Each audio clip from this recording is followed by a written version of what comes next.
আইন বিশেষজ্ঞ, মানবাধিকার সংগঠন ও সাংবাদিকদের মতামত নিয়ে আন্তর্জাতিক অপরাধ ট্রাইব্যুনাল আইনের সংশোধন উপদেষ্টা পরিষদের বৈঠকে গৃহীত হয়েছে। বুধবার সন্ধ্যায় ফরেন সার্ভিস একাডেমিতে সংবাদ সম্মেলনে এসব কথা জানান আইন উপদেষ্টা আসিফ নজরুল। তবে এই আইনে রাজনৈতিক দলকে শাস্তি দেওয়ার বিষয়টি যুক্ত রাখা হয়নি বলে তিনি জানান। একই সময়ে যে কোনো প্রকার উস্কানিতে প্রভাবিত না হয়ে নাগরিক দায়িত্ব পালন করতে শিক্ষার্থীদের প্রতি আহ্বান জানান আসিফ মাহমুদ সজীব ভূঁইয়া। বিস্তারিত জানাচ্ছেন ফাহাদ মোহাম্মদ। রাজধানীর ফরেন সার্ভিস একাডেমিতে প্রধান উপদেষ্টার প্রেস উইং আয়োজিত এক সংবাদ সম্মেলনে উপস্থিত ছিলেন আইন উপদেষ্টা আসিফ নজরুল, উপদেষ্টা মাহফুজ আলম এবং যুব ও ক্রীড়া উপদেষ্টা আসিফ মাহমুদ সজীব ভূঁইয়া। ব্রিফিংয়ে আইন উপদেষ্টা বলেন, আন্তর্জাতিক অপরাধ ট্রাইব্যুনাল আইনের সংশোধন উপদেষ্টা পরিষদের বৈঠকে গৃহীত হয়েছে। তবে এই আইনে রাজনৈতিক দলগুলোকে শাস্তি দেওয়ার বিষয়টি রাখা হয়নি। একই সাথে 3 ধরনের বাহিনীকে বিচারের আওতায় আনার বিধান রাখা হয়েছে বলেও জানান আইন উপদেষ্টা।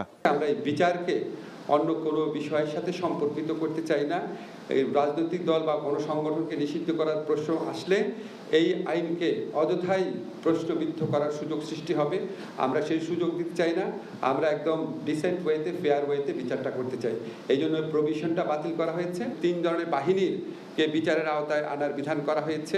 একটা হচ্ছে আপনার ডিসিপ্লিন ফোর্স, আরেকটা হচ্ছে ইন্টেলিজেন্স এজেন্সি, আরেকটা হচ্ছে অক্সিলারি ফোর্স। এটাকে আমরা খুব ভালো করে ডিফাইন করেছি। আমাদের সংবিধান, প্রচলিত মানবাধিকার আইন, সেগুলি দেখে আমরা ডিফাইন করেছি। এ সময় যে কোনো প্রকার উস্কানিতে কান না দিতে শিক্ষার্থীদের প্রতি আহ্বান জানান যুব ও ক্রীড়া উপদেষ্টা।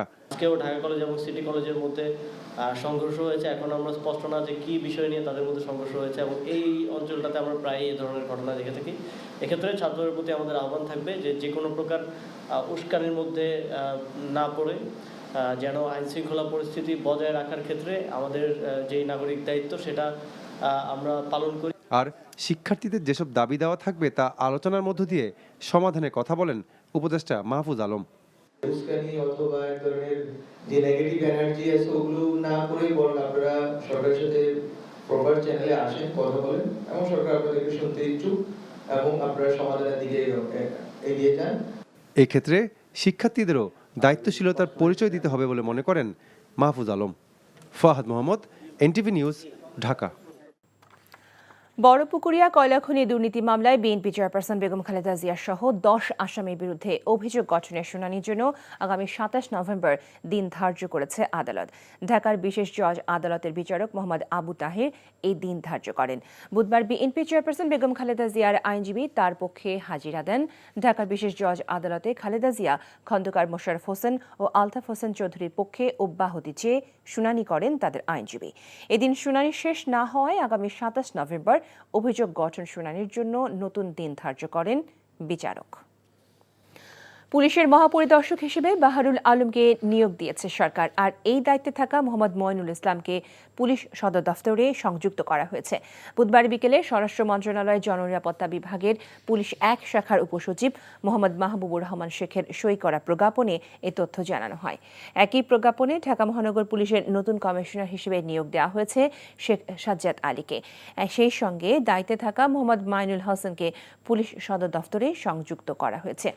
বাহারুল আলম পুলিশের এসবি প্রধান সহ সদর দফতরে দায়িত্ব পালন করেছেন। 2009 থেকে 2013 সাল পর্যন্ত জাতিসংঘ সদর দফতরের শান্তি রক্ষা বিভাগে পুলিশ লিয়াজ অফিসার হিসেবে কর্মরত ছিলেন তিনি। 2020 সালে অবসরে যান বাহারুল আলম।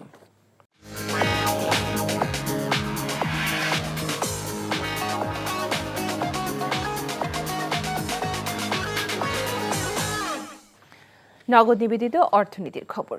ভারতের সাথে বাণিজ্যের ক্ষেত্রে কোনো দূরত্ব নেই বলে জানিয়েছেন বাণিজ্য উপদেষ্টা বশির উদ্দিন। বুধবার সকালে রাজধানীতে ট্রেডিং কর্পোরেশন অব বাংলাদেশ টিসিবির ট্রাকসেল কার্যক্রমের উদ্বোধন শেষে সাংবাদিকদের এ কথা তিনি জানান। বলেন, দীর্ঘমেয়াদে পণ্যমূল্য কমাতে রাজনৈতিক সদিচ্ছা জরুরি। মেজবাহ হাসানের রিপোর্ট। লাগামহীন বাজার একের পর এক পদক্ষেপ নেওয়ার পরেও নিয়ন্ত্রণে ব্যর্থ হচ্ছে সরকার। তখন ভোক্তা সাধারণের স্বস্তি ফেরাতে ভর্তুকি মূল্যে পণ্য দিচ্ছে টিসিবি।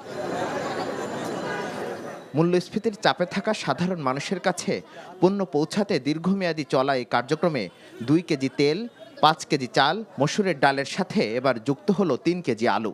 5 কেজি চাল পাইছি, 2 কেজি ডাল, 3 কেজি আলু, 2 কেজি তেল, 590 টাকা প্যাকেজ।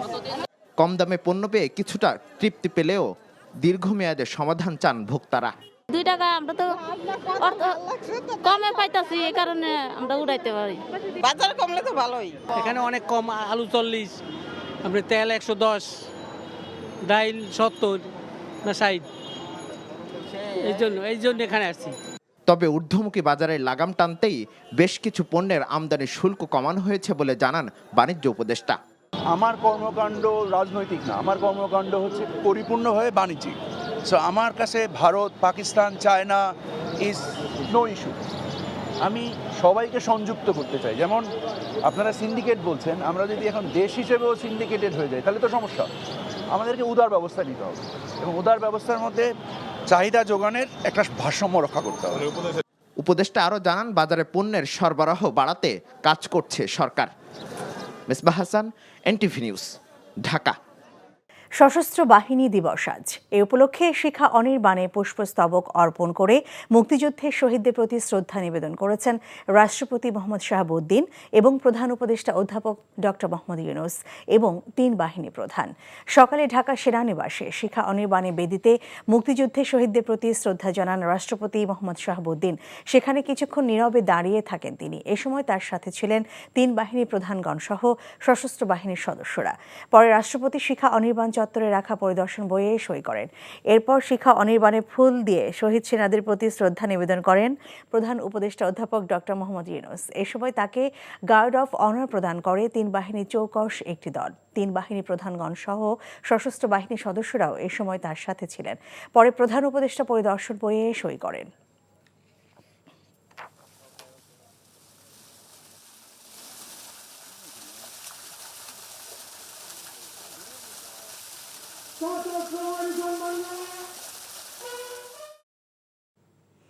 এদিকে সেনাকুঞ্জের অনুষ্ঠানে যোগ দেবেন বিএনপি চেয়ারপারসন বেগম খালেদা জিয়া।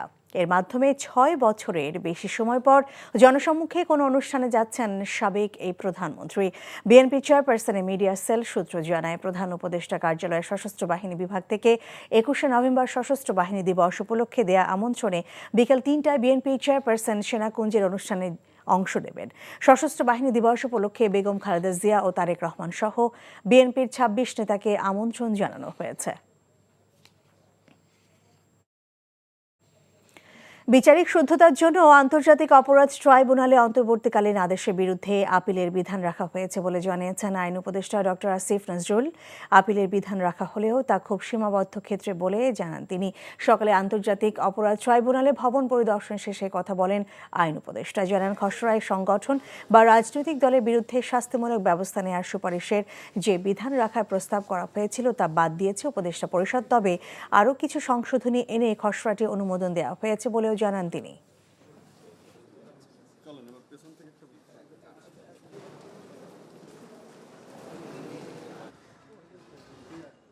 শুদ্ধতা রক্ষার জন্য রাজনৈতিক দলের ইস্যু আনা উচিত না, তো আমি কালকেই বলেছি ভাই, এটা বিচারের শুদ্ধতার জন্য করা হয়েছে এবং খুব সীমাবদ্ধ ক্ষেত্রে। যে বৈষম্যহীন দেশ করতে বীর মুক্তিযোদ্ধা ও ছাত্র জনতা আত্মত্যাগ করেছে, তা দেশের লক্ষ্য বাস্তবায়নে সবাইকে ঐক্যবদ্ধ হয়ে কাজ করার আহ্বান জানিয়েছেন অন্তর্বর্তীকালীন সরকারের প্রধান উপদেষ্টা ডক্টর মোহাম্মদ ইউনূস। সশস্ত্র বাহিনী দিবস উপলক্ষে খেতাবপ্রাপ্ত বীর মুক্তিযোদ্ধা ও তাদের পরিবারের সদস্যদের সংবর্ধনা অনুষ্ঠানে তিনি এমন আহ্বান জানান। এর আগে সশস্ত্র বাহিনী দিবস উপলক্ষে ঢাকা সেনানিবাসে শিখা অনির্বাণে মুক্তিযুদ্ধে শহীদদের প্রতি রাষ্ট্রপতি, প্রধান উপদেষ্টা ও 3 বাহিনী প্রধানগণ শ্রদ্ধা জ্ঞাপন করেন। নজরানা চৌধুরী রিপোর্ট। 21 নভেম্বর সশস্ত্র বাহিনী দিবস। 1971 সালের এই দিনেই বাংলাদেশের সেনা, নৌ ও বিমান বাহিনী একযোগে পাকিস্তানি বাহিনীর বিরুদ্ধে আক্রমণের সূচনা করেছিল। দিবসটি উপলক্ষে ঢাকা সেনানিবাসের শিখা অনির্বাণে পুষ্পস্তবক অর্পণ করেন রাষ্ট্রপতি মোহাম্মদ শাহাবুদ্দিন। পরপর শ্রদ্ধার্ঘ্য অর্পণ করেন অন্তর্বর্তীকালীন সরকারের প্রধান উপদেষ্টা অধ্যাপক মোহাম্মদ ইউনূস।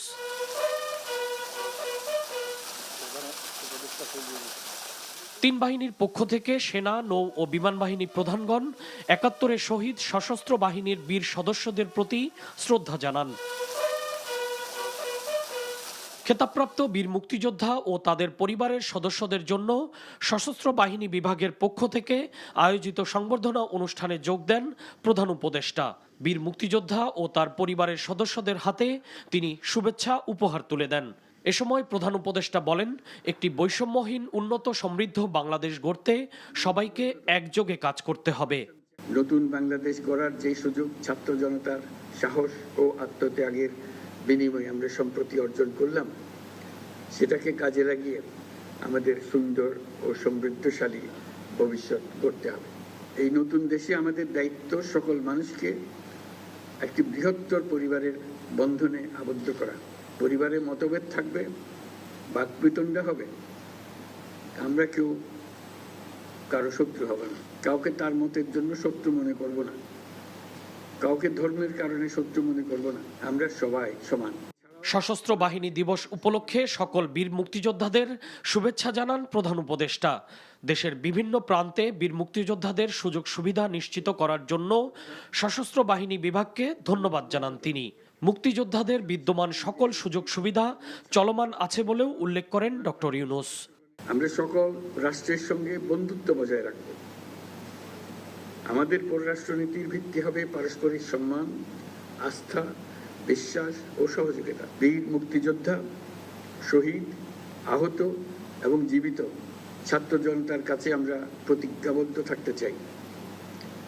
যে সুযোগ তারা আমাদেরকে দিয়েছে, তার মাধ্যমে আমাদের দেশকে পৃথিবীর সামনে একটি দৃষ্টান্ত স্থাপনকারী দেশে পরিণত করতে আমরা শপথ নিয়েছি। পরে সশস্ত্র বাহিনী বিভাগে প্রধান উপদেষ্টার কার্যালয়ে 3 বাহিনী প্রধানগণ ডক্টর ইউনূসের সাথে সৌজন্য সাক্ষাৎ করেন। সশস্ত্র বাহিনী দিবস উপলক্ষে তারা পরস্পরকে শুভেচ্ছা জানান। নজরানা চৌধুরী, এনটিভি নিউজ, ঢাকা। দর্শক, রাজধানী মহাখালী, গাবতলী, শেওড়াপাড়া সহ অনেক এলাকায় সড়ক অবরোধ করে বিক্ষোভ করছে অটোরিকশা চালকরা। ব্যাটারি চালিত অটোরিকশা বন্ধের নির্দেশ প্রত্যাহার সহ কয়েকটি দাবিতে তারা সড়ক ও রেলপথ বন্ধ করে সকাল থেকে অবস্থান নিয়েছে। যাচ্ছি রাজধানী মহাখালীতে, সেখানে আছেন আমাদের স্টাফ করেসপন্ডেন্ট মেজবাহ হাসান। আমরা তার সঙ্গে সরাসরি যুক্ত হচ্ছি। মেজবাহ, সড়ক এবং রেলপথ অবরোধের সর্বশেষ কি তথ্য আছে আপনার কাছে জানাবেন? লীনা, কিছুক্ষণ আগেও, গেল 5 মিনিট আগেও এখানে অনেকটা শান্তশিষ্ট পরিবেশ ছিল। অটোরিকশা যারা চালান তারা কিনা এখান থেকে অবস্থান নিয়েছিলেন এবং তারা তাদের দাবি, কিছুক্ষণ আগে সেনা সদস্যরা আসে এবং পুলিশ আগে থেকে অবস্থান নিয়েছিলেন। সেনা সদস্যরা যখন তাদের উপর চড়াও হওয়ার পরে কিন্তু এক প্রকার তারা পিছু হটে পরবর্তীতে ইট পাটকেল নিক্ষেপ করতে দেখা যায় যে রেল লাইনের ওপাশ থেকে। এক পর্যায়ে সেনা সদস্যদের নিয়ন্ত্রণে ছিল পুরো মহাখালী এলাকা। পরে কিন্তু আবার যে অটোরিকশা শ্রমিকরা তারা কিন্তু ইটপাটকেল নিয়ে আবার পুরো এলাকা ইটপাটকেল এবং লাঠি সোটা নিয়ে সেনা সদস্য এবং পুলিশ সদস্যদের উপর হামলা চালায় এবং পুরো মহাখালী এলাকা অনেকটা বলা যায় এখন শ্রমিকদের নিয়ন্ত্রণে এবং পুলিশ এবং সেনা সদস্যরাদের কিন্তু তারা কয়েক দফায় 2 থেকে 3 দফা পর কিন্তু পুলিশ সদস্যরা পিছিয়ে হাঁটতে বাধ্য হয়। এখন পর্যন্ত কিন্তু এই মহাখালী যে স্কেচ টাওয়ার যেটি আছেন ভবনে তারা ভাঙচুর করে এবং রাওয়া ক্লাব আছে সেখানেও তারা ভাঙচুর করে। এছাড়া কয়েকটি স্থানে কিন্তু তারা ভাঙচুর করে। পুরো এলাকা এখন পর্যন্ত কিন্তু থমথমে অবস্থা বিরাজ করছে এবং কিছুক্ষণ পরপর উত্তেজনা তৈরি হচ্ছে একটু আগে এবং গাড়িগুলো কিন্তু সাধারণ মানুষের তো ভোগান্তি তৈরি হয়েছে। যখন সেনাবাহিনী নিয়ন্ত্রণে নিয়েছিল সে সময়ে কিন্তু গাড়িগুলো যখন রাস্তা ক্রস করার চেষ্টা করছিল তখন মূলত এখানে গাড়ির বেশ কিছু গাড়ির চালক এবং যাত্রীদেরকেও তারা পিটানো করছে, তারা কিন্তু শ্রমিকদের আক্রোশের শিকার হন। এছাড়া পুরো এলাকা কিন্তু এখনো দেখতে পাচ্ছেন নিশ্চয়ই, আপনার মাধ্যমে দর্শকদেরকে চেনানোর চেষ্টা করবে। স্কেচ টাওয়ারের ভিতরে কিন্তু তারা এখনো ইটপাটকেল মেরেছে এবং এখানে যারা প্রহরী আছেন তারা কিন্তু অনুরোধ করছেন যে হামলা না চালানোর জন্য, তারপরেও কিন্তু তারা হামলা চালিয়ে যাচ্ছেন। এছাড়া যদি একটু বলার চেষ্টা করে, একজন সাংবাদিক ইতিমধ্যে আমরা দেখেছি মোহনা টেলিভিশনে, একজন উনি কিন্তু সামান্য আহত হয়েছেন, ক্ষত হয়েছেন, একটি ইট তাকে আহত করেছে। এছাড়া পুরো এলাকা যদি বলার চেষ্টা করে পর্যন্ত কিন্তু অনেকটা রণক্ষেত্র বলা যায় পুরো এলাকা জুড়ে। পুরো এলাকা কিন্তু শ্রমিকদের নিয়ন্ত্রণে। সাধারণ যে শ্রমিকরা যে যারা আন্দোলনে একটু আগেই আন্দোলন করছিলেন শান্তমত, তারা কিন্তু অনেকটাই মারমুখো বলা যায় এবং বিভিন্ন সময় তারা কিন্তু হামলা করছেন এবং এসকে টাওয়ারে মূলত দাবির কথা বলে রাখি, গেল 3 দিন আগে কিন্তু উচ্চ আদালত থেকে একটি রায় দেওয়া হয়, অটোরিকশা বন্ধের যে রায় দেওয়া হয়, সেই অটোরিকশা বন্ধের রায় দেওয়ার পরে আজকে থেকে নিষেধাজ্ঞা হওয়ার কথা, কিন্তু আজকে নিষেধাজ্ঞা তারা না মেনে কিন্তু তারা আন্দোলন করে এবং তাদের যে দাবি যে আসলে অটোরিকশা বন্ধ হলে তাদের যে আয়ের যে জায়গাটা, রুজির যে জায়গাটা, সেটি বন্ধ হয়ে যাবে। এজন্য তারা চান যে অটোরিকশা বন্ধ না হয়ে প্রধান সড়ক ছাড়া ভিতরে যেখানে চালানো সম্ভব হয় সেখানে। আমরা কথা বলেছিলাম যে আসলে অটোরিকশার বিকল্প কিছু আছে না, পায়ে চলিত কোনো রিক্সা তারা করতে পারবে কিনা, কিন্তু তারা যেটি বলছিলেন যে আসলে অটোরিকশা যেহেতু অটোরিকশাকে আমদানি করা হচ্ছে এবং তাদেরও একটা দাবি, যদি অটোরিকশাকে বন্ধ করতে হয় তার আগে কিন্তু অটোরিকশা যে যন্ত্রপাতি এবং যে মোটরগুলো আসছে এগুলো কিন্তু আমদানি বন্ধ করলেই কিন্তু অটোরিকশা এমনিতে বন্ধ হয়ে যাবে এবং তারা নিষেধাজ্ঞা কিন্তু মানেন না, সেটাই কিন্তু তারা বলছিলেন। এই ছিল মহাখালী থেকে সবশেষ। রিনা,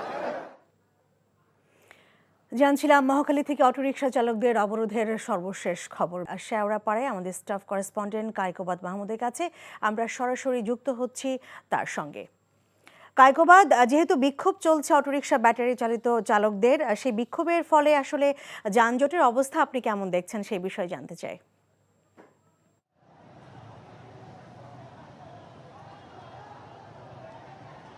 লিনা, এখানে কিন্তু সকাল থেকে, আমি এই মুহূর্তে আগারগাঁও আছি, আর এখানে কিন্তু সকাল থেকেই কিন্তু 8টার পর থেকে অটোরিকশা চালকরা কিন্তু বিক্ষোভ করছেন। তারা সড়ক বন্ধ করে, তারা যে গত মঙ্গলবার যে রায়টি দিয়েছিল হাইকোর্ট থেকে যে ঢাকা মহানগরীর সড়কে আর অটোরিকশা চলবে না, তার বিরোধিতা করে কিন্তু তারা এটা করছেন। আর তারা আমাদেরকে যেটি বলছেন, আসলে তারা এভাবে 3 দিনের নোটিশে তাদেরকে যে অটোরিকশা বন্ধ করে দেওয়া হলো, এখন তাদের কিন্তু জীবন জীবিকাটা হুমকির মুখে পড়েছে। তারা আমাকে যেটি বলছেন, আর তারা বলছেন যে তাদের যে মূল বিষয়টা যে উৎপাদন হচ্ছে, অটোরিকশা যে আমদানি হচ্ছে, এগুলো বন্ধ না করে তাদেরকে কিস্তি দিয়ে কিনতে দেওয়া হচ্ছে, এরপরে বন্ধ করা হচ্ছে, যার ফলে কিন্তু তারা এখন তাদের দুর্বিষহ জীবনযাপন করছেন। তারা তাদের কিস্তির টাকা দিতে পারছেন না, তাদের সন্তানদের স্কুলে বেতন দিতে পারছেন না, এমনটি আমাদেরকে বলছিলেন। তবে এটির সাথে এটি আমি জানিয়ে রাখি যে আপনাকে, যে সকাল থেকে যেহেতু অবরোধ করা হয়েছে আর আজকে সপ্তাহে বৃহস্পতিবার, আজকে একটি ব্যস্ত দিন, তার ফলে আমরা দেখতে পাচ্ছি কিন্তু লম্বা জ্যাম কিন্তু আমরা দেখতে পাচ্ছি এখানে। তারা কিন্তু অ্যাম্বুলেন্স অর্থাৎ জরুরি পরিষেবা ছাড়া, শিক্ষার্থী এরকম পরিষেবাগুলো ছাড়া কিন্তু তারা অন্য কাউকে যেতে দিচ্ছে না, কিন্তু অ্যাম্বুলেন্সরা তারা যেতে দিচ্ছে। তারা এ ব্যাপারে তারা এখানে কোনো ধরনের কঠোর ভাব দেখাচ্ছে না। আর এছাড়া কিন্তু সাধারণ মানুষ কিন্তু যারা ছিলেন, যেহেতু দীর্ঘ সময় অতিবাহিত হয়ে গিয়েছে, তারা কিন্তু যার নিজেদের মতো করে পার হয়ে গেছেন, হেঁটে পার হয়ে। আমি যদি দেখাই, এখানে কিন্তু চারদিকে আসলে পুরো সড়ক বন্ধ, আর মোটরসাইকেল গেলেও কিন্তু তারা একটু বাধা দিচ্ছে। এই মুহূর্তে কিন্তু এরকম একটি ঘটনা আপনারা দেখতে পাচ্ছেন এখানে। তো সব মিলিয়ে কিন্তু সাধারণ মানুষ এখানে কিন্তু ভোগান্তিতে পড়ছেন। তারা আমাদেরকে যেটি বলছেন যে আসলে এই ধরনের বিষয়গুলো আসলে সড়ক থেকে দ্রুত সম্ভব আলোচনায় নিয়ে যাওয়া উচিত, সরকার থেকেই সিদ্ধান্তটা আসা উচিত আরও কঠোরভাবে। আর রক্ষা বাহিনীর উপস্থিতি কিন্তু এখানে এখন পর্যন্ত আমরা সেভাবে দেখতে পাচ্ছি না। সব মিলিয়ে তারা বলছেন যে আসলে যতক্ষণ না তাদের দাবি মানা হয় তারা কিন্তু সড়কটি ছাড়বেন না, আর সাধারণ মানুষের ভোগান্তি এর সাথে চলছে। তো লিনা, এই ছিল এখানকার সর্বশেষ। দর্শক, আমাদের সহকর্মী কায়কোবাদ মাহমুদ জানাচ্ছিলেন শেওড়াপাড়া থেকে অটোরিকশা চালকদের বিক্ষোভের খবর। দর্শক, যেমনটি জানিয়েছি, রাজধানী মহাখালী, গাবতলী, শেওড়াপাড়া সহ অনেক এলাকার সড়ক অবরোধ করে বিক্ষোভ করছে অটোরিকশা চালকরা। এবং আমরা এখন এই মুহূর্তে যাচ্ছি আমাদের সহকর্মী নাহিদ প্রিন্সের কাছে। তিনি আছেন কমলাপুর রেল স্টেশনে এবং তার সঙ্গে আমরা এই বিষয়ে জানবো। আমরা সরাসরি যুক্ত হচ্ছি নাহিদ প্রিন্সের সঙ্গে। নাহিদ, আপনি এখন আছেন কমলাপুরে। আপনার কাছ থেকে জানতে চাই যে সারা দেশের সাথে রেল চলাচল বন্ধ রয়েছে, তো এই বিষয়ে আপনার কাছে কি তথ্য আছে আরো?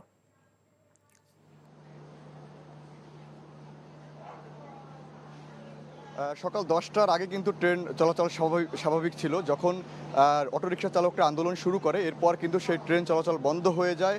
10টার পর কিন্তু আর কোনো ট্রেন সেই কমলাপুর রেল স্টেশন থেকে ছেড়ে যায়নি। এবং এছাড়া যে বাইরের ট্রেনগুলো, যে ঢাকামুখী যে ট্রেনগুলো ছিল, সেগুলো কিন্তু বিভিন্ন স্টেশনে আটকা পড়েছে।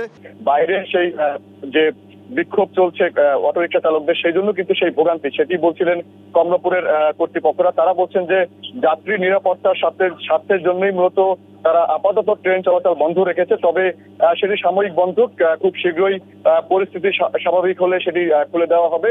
এছাড়া কিন্তু যাত্রীরা অপেক্ষা করছে, বিভিন্ন দূর দূরান্তে তারা যাবে সেটিও বলছিলেন। সেই ভোগান্তি কিন্তু এখনো পোহাতে হচ্ছে, সেই কমলাপুর স্টেশনে তারা অপেক্ষা করছে দীর্ঘক্ষণ ধরে। সকাল 10টার আগেও কোনো ট্রেন, 10টার আগে যে ট্রেনগুলো ছেড়ে গেছিল সেগুলো কিন্তু স্বাভাবিক প্রক্রিয়ায় ছিল, এবং 10টার পরে কিন্তু সেই প্রক্রিয়াটি অনেকটাই ভেস্তে চলে যায়। সেই ট্রেনগুলো কিন্তু এখন স্টেশনের বিভিন্ন প্ল্যাটফর্মে কিন্তু অপেক্ষা করছে, সেখানে ভেস্তে চলে যায়। সেই ট্রেনগুলো কিন্তু এখন স্টেশনের বিভিন্ন প্ল্যাটফর্মে কিন্তু অপেক্ষা করছে, সেখানে যাত্রীরা বসে আছে, তারা বিভিন্ন দূর দূরান্তে তারা যাবে সেটিও তারা বলছিলেন। এছাড়া স্টেশন কর্তৃপক্ষ যেটি বলছেন যে ট্রেনের যদি যাত্রীর সমস্যা ঘোচাতেই মূলত তারা আপাতত ট্রেন চলাচল বন্ধ রেখেছে, কারণ কিছুদিন আগেও একটি বিশৃঙ্খলা ঘটনা ঘটেছিল, ট্রেনকে কেন্দ্র করে কয়েকজন আহতের ঘটনাও ছিল। সেই সকল বিষয়কে মাথায় রেখেই তারা মূলত ট্রেন চলাচল অনেকটা বন্ধ রেখেছে, কারণ যাত্রীরা যেন দুর্ভোগে না পড়ে, তারা যেন ক্ষতিগ্রস্ত না হয়, সেই বিষয় দিকগুলোই তারা বিবেচনা করছে এটি বলছিলেন। কখন ট্রেন ছাড়বে সে বিষয়ে এখনও কোনো নির্দেশনা আসেনি, সেখানে অ্যানাউন্স করা হচ্ছে যে তারা বারবার এই বিষয়ের জন্য তারা দুঃখ প্রকাশ করছেন যে ট্রেন চলাচল যে বিলম্বে ছেড়ে যাবে সেগুলো যেন তারা তাদের কাছে দুঃখ প্রকাশ করছেন, সেটি বলছিলেন যে যাত্রীদের নিরাপত্তার স্বার্থের জন্যই মূলত সেই ট্রেন চলাচল বিলম্ব হচ্ছে। মূলত ঢাকাতেই কিন্তু সেই আন্দোলন চলছে অটোরিকশা চালকদের। আমরা দেখাচ্ছিলাম, সেই মহাখালীতেও দেখেছি, আগারগাঁও এবং শেওড়াপাড়ায়ও দেখেছিলাম একই চিত্র, যেখানে রাস্তাঘাটও কিন্তু বন্ধ রয়েছে। তো কমলাপুরের যে দৃশ্য সেটিও কিন্তু একই রয়েছে, যাত্রীরা দুর্ভোগে পড়েছে, যারা ট্রেন স্টেশন সেটিও কিন্তু ছেড়ে যাচ্ছে না। তো এই ছিল কমলাপুর রেল স্টেশন থেকে আমার কাছে সর্বশেষ। আমাদের সহকর্মী নাহিদ প্রিন্স কমলাপুর থেকে জানাচ্ছিলেন সেখানকার রেল যোগাযোগের সর্বশেষ খবর। সড়ক দুর্ঘটনাকে কেন্দ্র করে গাজীপুরের চক্রবর্তী ও জিরানি এলাকায় নবীনগর চন্দ্রা সড়ক অবরোধ করে বিক্ষোভ করছেন শ্রমিকরা। প্রত্যক্ষদর্শীরা জানান, সকালে চক্রবর্তী এলাকায় নরবান ফ্যাশন লিমিটেডের 2 নারী শ্রমিক কাজে যোগ দিতে যাচ্ছিলেন। পথে রাস্তা পার হওয়ার সময় পেছন থেকে একটি দূরপাল্লার বাস তাদের ধাক্কা দিয়ে দ্রুতই পালিয়ে যায়। এতে ঘটনাস্থলেই এক নারী শ্রমিক মারা যান। এই ঘটনার পরপরই ওই কারখানার শ্রমিকরা সড়ক অবরোধ করে বিক্ষোভ শুরু করে। এতে দীর্ঘ যানজটের সৃষ্টি হয়, ভোগান্তিতে পড়েন যাত্রীরা। অন্যদিকে গতকাল জিরানি এলাকায় ওকোটেক্স নামের কারখানার এক শ্রমিক সড়ক দুর্ঘটনায় নিহতের জেরে আজও সড়ক অবরোধ করে বিক্ষোভ করছেন শ্রমিকরা। তবে যৌথ বাহিনীর সদস্যরা নবীনগর চন্দ্রা সড়কে যান চলাচল স্বাভাবিক রাখতে কাজ করে যাচ্ছেন। জুলাই আগস্টে ছাত্র জনতার আন্দোলনে হত্যার অভিযোগে দায়ের করা মামলায় সাবেক অতিরিক্ত অ্যাটর্নি জেনারেল ব্যারিস্টার মেহেদী হাসান চৌধুরীকে হাইকোর্টে দেয়া জামিন স্থগিত করেছে আপিল বিভাগ। প্রধান বিচারপতি সৈয়দ রিফাত আহমেদের নেতৃত্বাধীন পূর্ণাঙ্গ বেঞ্চ আজই আদেশ দেন। গত 19 নভেম্বর জুলাই আগস্টের আন্দোলনে হত্যার অভিযোগে দায়ের করা মামলায় সাবেক অতিরিক্ত অ্যাটর্নি জেনারেল মেহেদী হাসানকে 6 মাসের জামিন দেয় হাইকোর্ট। গত 20 সেপ্টেম্বর সীমান্ত পথে পালাতে গিয়ে পুলিশের হাতে আটক হন ব্যারিস্টার মেহেদী হাসান। প্রয়োজনীয় সংস্কার শেষে 2026 সালের মাঝামাঝি কাঙ্ক্ষিত ত্রয়োদশ জাতীয় নির্বাচন হতে পারে বলে মন্তব্য করেছেন বাংলাদেশের অন্তর্বর্তী সরকারের নৌ পরিবহন, শ্রম ও কর্মসংস্থান মন্ত্রণালয়ের উপদেষ্টা অবসরপ্রাপ্ত brigadier general M Sakhawat Hossain. British parliament house of লর্ডসে মানবাধিকার সংগঠন ভয়েস ফর বাংলাদেশ আয়োজিত সম্মেলন শেষে সাংবাদিকদের প্রশ্নের জবাবে এই মন্তব্য করেন তিনি। এ সময় গত 15 বছর ফ্যাসিস্ট বিরোধী অবস্থানে পাশে থাকায় যুক্তরাজ্যের রাজনৈতিক ব্যক্তিত্ব এবং মানবাধিকার নিয়ে কাজ করার সবাইকে ধন্যবাদ জানান ভয়েস ফর বাংলাদেশের প্রতিষ্ঠাতা আতাউল্লাহ ফারুক। ব্যাটারি চালিত রিকশা বন্ধের প্রতিবাদে রাজধানীর মহাখালী, বছিলা সহ বেশ কিছু এলাকায় অটো রিকশা চালকদের বিক্ষোভ এবং অবরোধে রাজধানী জুড়ে তীব্র যানজটের সৃষ্টি হয়েছে। আন্দোলনকারীরা বিভিন্ন স্থানে গাড়িতে ভাঙচুর চালায়, ইট পাটকেল নিক্ষেপ করে। মহাখালীতে রেললাইন অবরোধ করায় বন্ধ রয়েছে ঢাকার সাথে সব জেলার ট্রেন চলাচল। নাহিদ প্রিন্সের রিপোর্ট।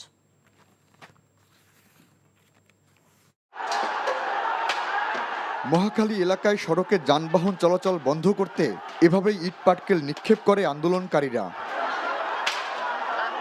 ব্যাটারি চালিত রিকশা বন্ধের প্রতিবাদে অটোরিকশা চালকদের অবরোধে এই উত্তেজনার সূত্রপাত।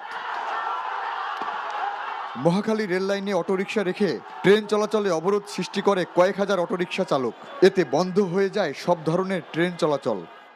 বিক্ষোভকারীরা মহাখালী হয়ে উত্তরা বনানী সড়ক বন্ধ করে দিলে শাহবাগ থেকে উত্তরার সড়কে বিঘ্নিত হয় যান চলাচল। বিক্ষোভকারীরা বলছে, ব্যাটারি চালিত রিকশা বন্ধের প্রতিবাদে তাদের আন্দোলন। আমি 1,20,000 টাকা দিয়ে কিস্তিতে গাড়ি নিছি, সেই গাড়িগুলো একটু বন্ধ করে দিবে। তুই যে বন্ধ করে দে, আমার সংসারে কিন্তু হাল ধরার মতো কেউ নাই। আমরা গরিব মানুষ, আমরা পেটে ভাত চাই। আমার একটা রাস্তা আমি ঋণ করে কিনছি, কিস্তির টাকা তুইলা, এখন হঠাৎ করে যদি রিক্সা বন্ধ করে দেয়, আমার অবস্থা কি হবে? কিস্তির টাকা কই দেবো? সংসার চালাবো কই থেকে? এদিকে আগারগাঁও, মোহাম্মদপুর ও বসিলা এলাকায়ও বিক্ষোভ করে অটোরিকশা চালকরা। এ সময় তীব্র যানজটের সৃষ্টি হয় পুরো মিরপুর ও মোহাম্মদপুর সড়কে। তবে শেওড়াপাড়া এলাকায় আইন শৃঙ্খলা বাহিনীর হস্তক্ষেপে 2 ঘন্টা পর যান চলাচল স্বাভাবিক হয়। এদিকে ঢাকার সাথে দেশের সব জেলার ট্রেন চলাচল বন্ধ থাকায় কমলাপুর রেল স্টেশনে আটকা পড়ে হাজার হাজার ট্রেন যাত্রী। তাদের জানা নেই তারা আদৌ গন্তব্যে যেতে পারবেন কিনা। রেলওয়েরা বলতেছে যে রাস্তা নিরাপদ হলে তারপর আমাদেরকে ঘোষণা দিবে, আমরা অপেক্ষা করার জন্য। গন্ডগোল থামলে তারপরে ছাড়বে। আমি তো আসছি সকালে ভাই, আজকে এবার ব্যাক করতে চাইছিলাম। আমি জরুরি অবস্থা একটা কাজে যাচ্ছি ভাই, কারণ আমার রুগী অবস্থা অবস্থা খুব খারাপ। ওই অটোরিকশাদের আন্দোলনের কারণে সাময়িকভাবে ট্রেন চলাচল বন্ধ আছে। তবে ট্রেন কর্তৃপক্ষ বলছে নিরাপত্তার স্বার্থে ট্রেন চলাচল বন্ধ রাখা হয়েছে। Nahid Prince, NTV news, Dhaka. দর্শক, রাজধানীর মহাখালীতে আছেন আমাদের স্টাফ করেসপন্ডেন্ট মেজবা হাসান, আমরা তার সাথে সরাসরি যুক্ত হচ্ছি। মেজবা, সড়ক ও রেলপথ অবরোধের সবশেষ কি খবর আপনার কাছে আছে?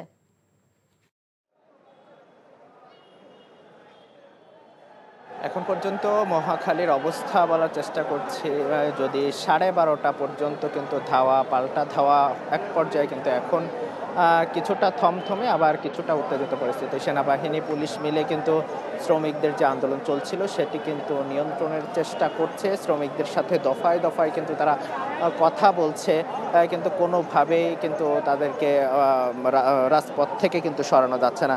আমরা এর আগে যেটি দেখেছি দুপুরে কিন্তু সকাল থেকে সকাল 10টায় যে সাধারণ যারা অবস্থান নিয়েছিলেন অটো শ্রমিকরা, তারা যে দাবি জানাচ্ছিলেন যে অটো শ্রমিক যে নিষিদ্ধ নয় এবং তারা প্রধান সড়ক নয়, তারা ভেতরের যে সড়কগুলোতে আছে সেটা তারা চালাতেছেন অবৈধ অটো শ্রমিক। এছাড়া পুলিশের সাথে কিন্তু দফায় দফায় সে সময় থেকে পুলিশ তাদেরকে থামানোর চেষ্টা করে এবং পুলিশের সাথে বারবার পরামর্শ, কিন্তু তারা কোনোভাবেই রাজপথ ছেড়ে যায় না। এক পর্যায়ে সেনাবাহিনী এসে ছত্রভঙ্গ করার চেষ্টা করলে কিন্তু ধাওয়া পাল্টা ধাওয়া তৈরি হয়।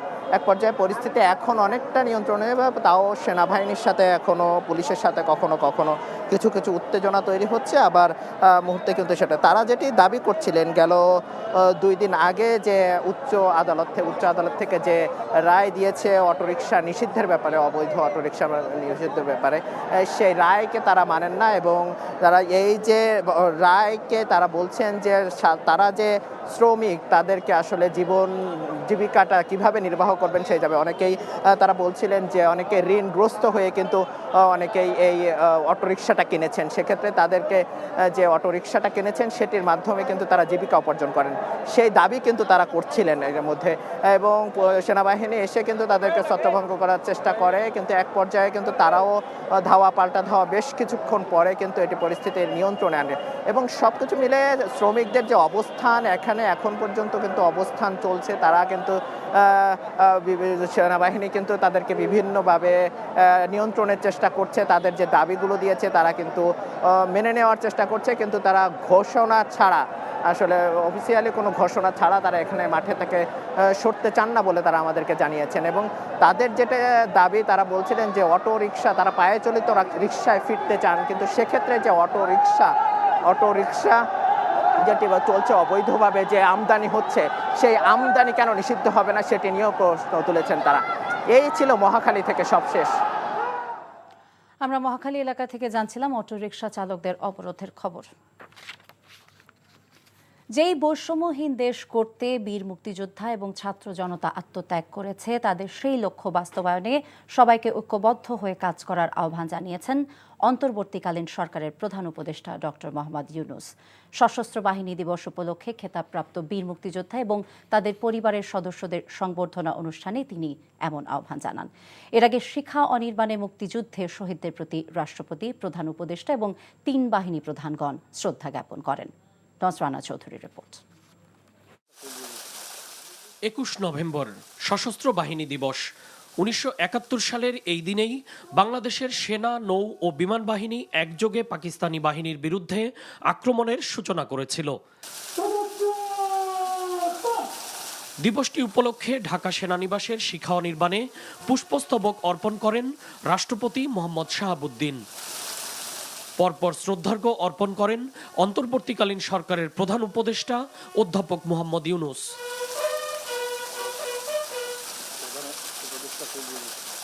তিন বাহিনীর পক্ষ থেকে সেনা, নৌ ও বিমান বাহিনী প্রধানগণ ৭১-এ শহীদ সশস্ত্র বাহিনীর বীর সদস্যদের প্রতি শ্রদ্ধা জানান। খেতাবপ্রাপ্ত বীর মুক্তিযোদ্ধা ও তাদের পরিবারের সদস্যদের জন্য সশস্ত্র বাহিনী বিভাগের পক্ষ থেকে আয়োজিত সংবর্ধনা অনুষ্ঠানে যোগ দেন প্রধান উপদেষ্টা। বীর মুক্তিযোদ্ধা ও তার পরিবারের সদস্যদের হাতে তিনি শুভেচ্ছা উপহার তুলে দেন।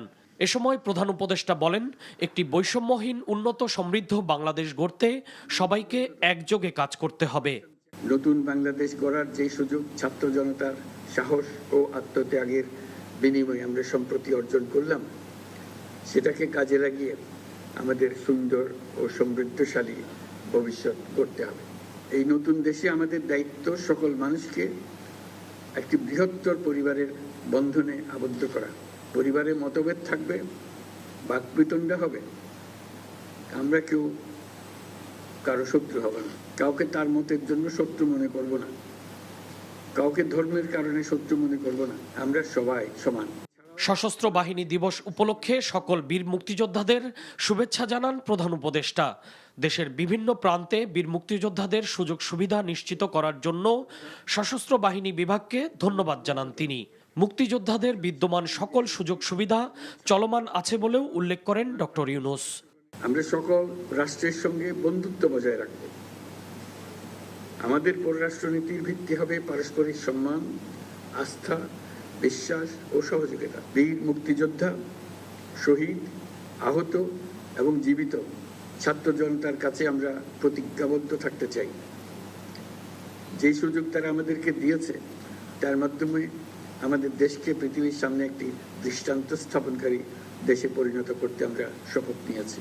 পরে সশস্ত্র বাহিনী বিভাগে প্রধান উপদেষ্টার কার্যালয়ে তিন বাহিনী প্রধানগণ ডক্টর ইউনূসের সাথে সৌজন্য সাক্ষাৎ করেন। সশস্ত্র বাহিনী দিবস উপলক্ষে তারা পরস্পরকে শুভেচ্ছা জানান। নজরানা চৌধুরী, এনটিভি নিউজ, ঢাকা। এদিকে সেনাকুঞ্জের অনুষ্ঠানে যোগ দেবেন বিএনপি চেয়ারপারসন বেগম খালেদা জিয়া। এর মাধ্যমে ৬ বছরের বেশি সময় পর জনসম্মুখে কোনো অনুষ্ঠানে যাচ্ছেন সাবেক এই প্রধানমন্ত্রী। বিএনপি চেয়ারপারসনের মিডিয়া সেল সূত্র জানায়, প্রধান উপদেষ্টা কার্যালয়ের সশস্ত্র বাহিনী বিভাগ থেকে ২১ নভেম্বর সশস্ত্র বাহিনী দিবস উপলক্ষে দেওয়া আমন্ত্রণে বিকেল ৩টায় বিএনপি চেয়ারপারসন সেনাকুঞ্জের অনুষ্ঠানে অংশ নেবেন। সশস্ত্র বাহিনী দিবস উপলক্ষে বেগম খালেদা জিয়া এবং তারেক রহমান সহ বিএনপির ২৬ নেতাকে আমন্ত্রণ জানানো হয়েছে। বিচারিক শুদ্ধতার জন্য আন্তর্জাতিক অপরাধ ট্রাইব্যুনালে অন্তর্বর্তীকালীন আদেশের বিরুদ্ধে আপিলের বিধান রাখা হয়েছে বলে জানিয়েছেন আইন উপদেষ্টা ডক্টর আসিফ নজরুল। আপিলের বিধান রাখা হলেও তা খুব সীমাবদ্ধ ক্ষেত্রে বলে জানান তিনি।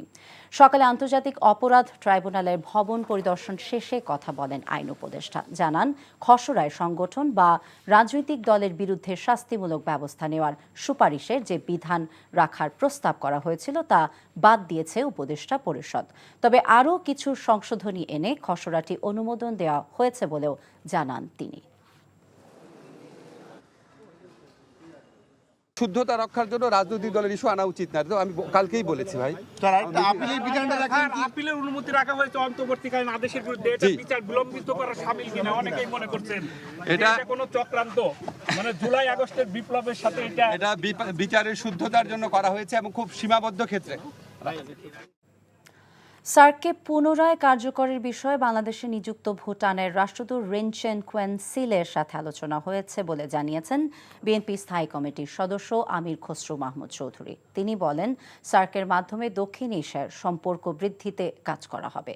বিএনপি চেয়ারপারসনের গুলশান কার্যালয় দলের মহাসচিব মির্জা ফখরুল ইসলাম আলমগীরের নেতৃত্বে একটি প্রতিনিধি দলের সাথে সাক্ষাৎ করেন ভুটানের রাষ্ট্রদূত। পরে আমির খসরু মাহমুদ চৌধুরী বলেন, আগামীতে বাংলাদেশ ভুটান কৃষি পণ্য আমদানিতে ফ্রি ট্রেড এগ্রিমেন্ট করবে। সাশ্রয়ী মূল্যে বাংলাদেশে হাইড্রো ইলেকট্রিক পাওয়ার রপ্তানি করতে চায় ভুটান। আমরা সার্কের মাধ্যমে কিভাবে এগিয়ে নিয়ে যেতে পারি আগামী দিনে, সেটার উপর গুরুত্ব দেওয়া হয়েছে। আমরাও অবশ্যই সম্মত, কারণ স্যার এবং দক্ষিণ এশিয়ার ইন্টিগ্রেশন, যেটা পুরোপুরি আমরা বাস্তবায়ন করতে পারিনি বিগত দিনে। আগামীতে এই সম্ভাবনাকে আমরা সবাই মিলে কাজে লাগাবো। যারা নির্বাচন ব্যবস্থাকে কলুষিত করেছে তাদের বিচারের আওতায় আনার সুপারিশ করা হবে বলে জানিয়েছেন নির্বাচন কমিশন সংস্কারে গঠিত সার্চ কমিটির প্রধান বদিউল আলম মজুমদার। আমরা গত 3টা নির্বাচনকে পর্যালোচনা করছি এবং যার ভিত্তিতে আমরা ওই শিক্ষা নিয়ে আমরা ওই যে প্রস্তাব করব। নির্বাচনী অপরাধগুলো আমরা আবার পর্যালোচনা করছি। নির্বাচনী অপরাধগুলো কিভাবে তাদের ক্ষেত্রে প্রযোজ্য হতে পারে, আর এটা যাতে ভবিষ্যতে না হয় সেটার বিষয়ে আমরা পর্যালোচনা করছি। বাংলাদেশে অর্থনৈতিক স্থিতিস্থাপকতা, স্থিতিশীলতা প্রবৃদ্ধি সহ অর্থপূর্ণ এবং মানসম্পন্ন কাজের সহায়তা করার জন্য মার্কিন সরকারের নেতৃত্বাধীন একটি প্রতিনিধি দল ঢাকা সফর করবে। প্রতিনিধি দলের নেতৃত্বে থাকবেন আন্তর্জাতিক শ্রম বিষয়ক বিশেষ প্রতিনিধি কেলি MF রড্রিগেজ। প্রতিনিধি দলটি আগামীকাল ঢাকায় এসে পৌঁছবে এবং আগামী 25 নভেম্বর পর্যন্ত অবস্থান করবে বলে জানান সংশ্লিষ্টরা। মার্কিন দূতাবাসের এক বিজ্ঞপ্তিতে জানানো হয়েছে, সফরের প্রতিনিধি দল অন্তর্বর্তী সরকারের কর্মকর্তা, পোশাক খাতের মালিক, শ্রমিক ইউনিয়ন স্টেক হোল্ডারদের সঙ্গে বৈঠক করবে। প্রতিনিধি দলটি তৈরি পোশাক খাতে বিনিয়োগ করা আমেরিকান কোম্পানির প্রতিনিধি এবং বৈশ্বিক শ্রম বিশেষজ্ঞদের সঙ্গে বাংলাদেশের অর্থনীতি, গণতন্ত্র এবং শ্রমিকদের অধিকার রক্ষায় কিভাবে সহায়তা করা যায় সে বিষয়ে আলোচনা করবে।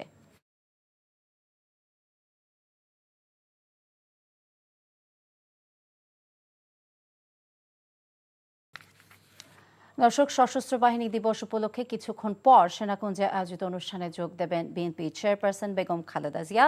বেগম খালেদা জিয়ার বাসায় প্রবেশ করেছেন তার ব্যক্তিগত চিকিৎসক এবং বিএনপি নেতা ডাক্তার জাহিদ হোসেন। সেখানকার খবর জানতে আমরা এখন সরাসরি যাব সহকর্মী ইফতেখার রেজার সাথে কথা বলতে। রেজা, বেগম খালেদা জিয়া কখন রওনা হবেন এই বিষয়ে আপনি কি কিছু জানতে পেরেছেন?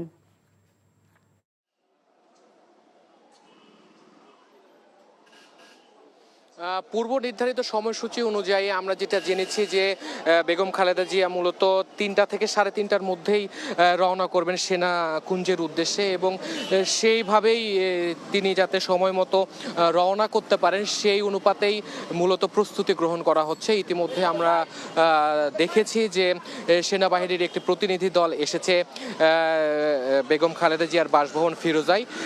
তাকে মূলত আমরা জেনেছি যে সেনা প্রোটোকলেই তাকে অতিথি হিসেবে নিয়ে যাওয়া হবে সেনাকুঞ্জে এবং অনুষ্ঠান শেষে আবার তাকে প্রোটোকল দিয়ে তার বাসায় রেখে যাওয়া হবে বলেই আমরা জানতে পেরেছি এবং তার স্বাস্থ্যের দিকটি খেয়াল রাখার জন্য মূলত সেনাবাহিনীর পক্ষ থেকে একটি অত্যাধুনিক একটি অ্যাম্বুলেন্সও সাথে রাখা হয়েছে, যে প্রয়োজন মাফিক যাতে যে কোনো সময় যে কোনো ধরনের সহযোগিতা পাওয়া যেতে পারে প্রোটোকল টিমের কাছ থেকে। এবং আমরা যেটি খেয়াল করেছি যে এখন পর্যন্ত বিএনপির যে নেতারা রয়েছেন বেগম খালেদা জিয়ার সাথে সফর সঙ্গী হবেন তারা ধীরে ধীরে আসতে শুরু করেছেন তার বাসভবন ফিরোজায় এবং আমরা যেটি লক্ষ্য করেছি যে কিছুক্ষণ আগে তার ব্যক্তিগত চিকিৎসক এবং আরও অন্যান্য যারা রয়েছেন যারা তার বিষয়গুলো চেয়ারপারসনের বিষয়গুলো দেখভাল করেন তারা মূলত ইতিমধ্যেই প্রবেশ করেছেন এবং আমি আপনাকে জানিয়ে রাখতে চাই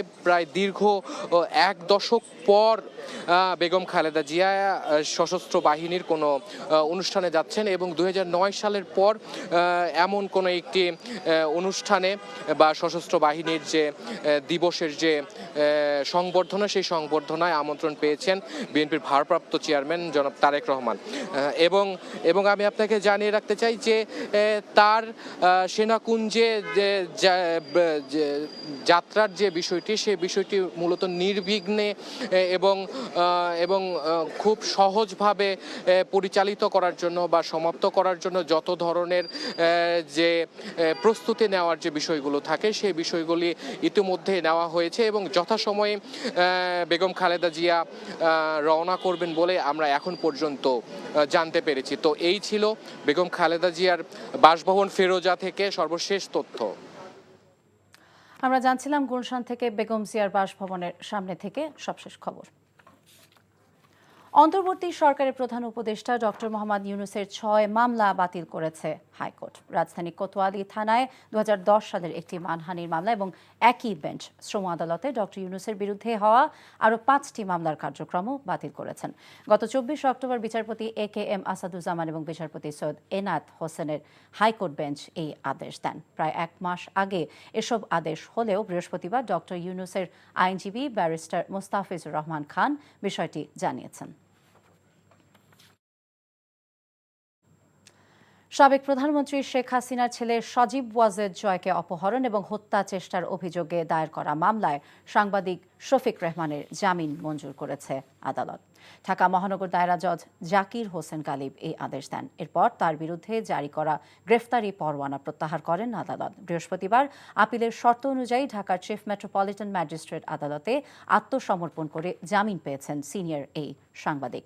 একই সঙ্গে এদিন তার পক্ষে সাজা মওকুফের আবেদন করেন তার আইনজীবী। জয়কে অপহরণ এবং হত্যা চেষ্টার অভিযোগে 2015 সালের পল্টন থানায় মামলা করে পুলিশ। সড়ক দুর্ঘটনাকে কেন্দ্র করে গাজীপুরের চক্রবর্তী এবং জিরানী এলাকায় নবীনগর চন্দ্রা সড়ক অবরোধ করে বিক্ষোভ করছেন শ্রমিকেরা।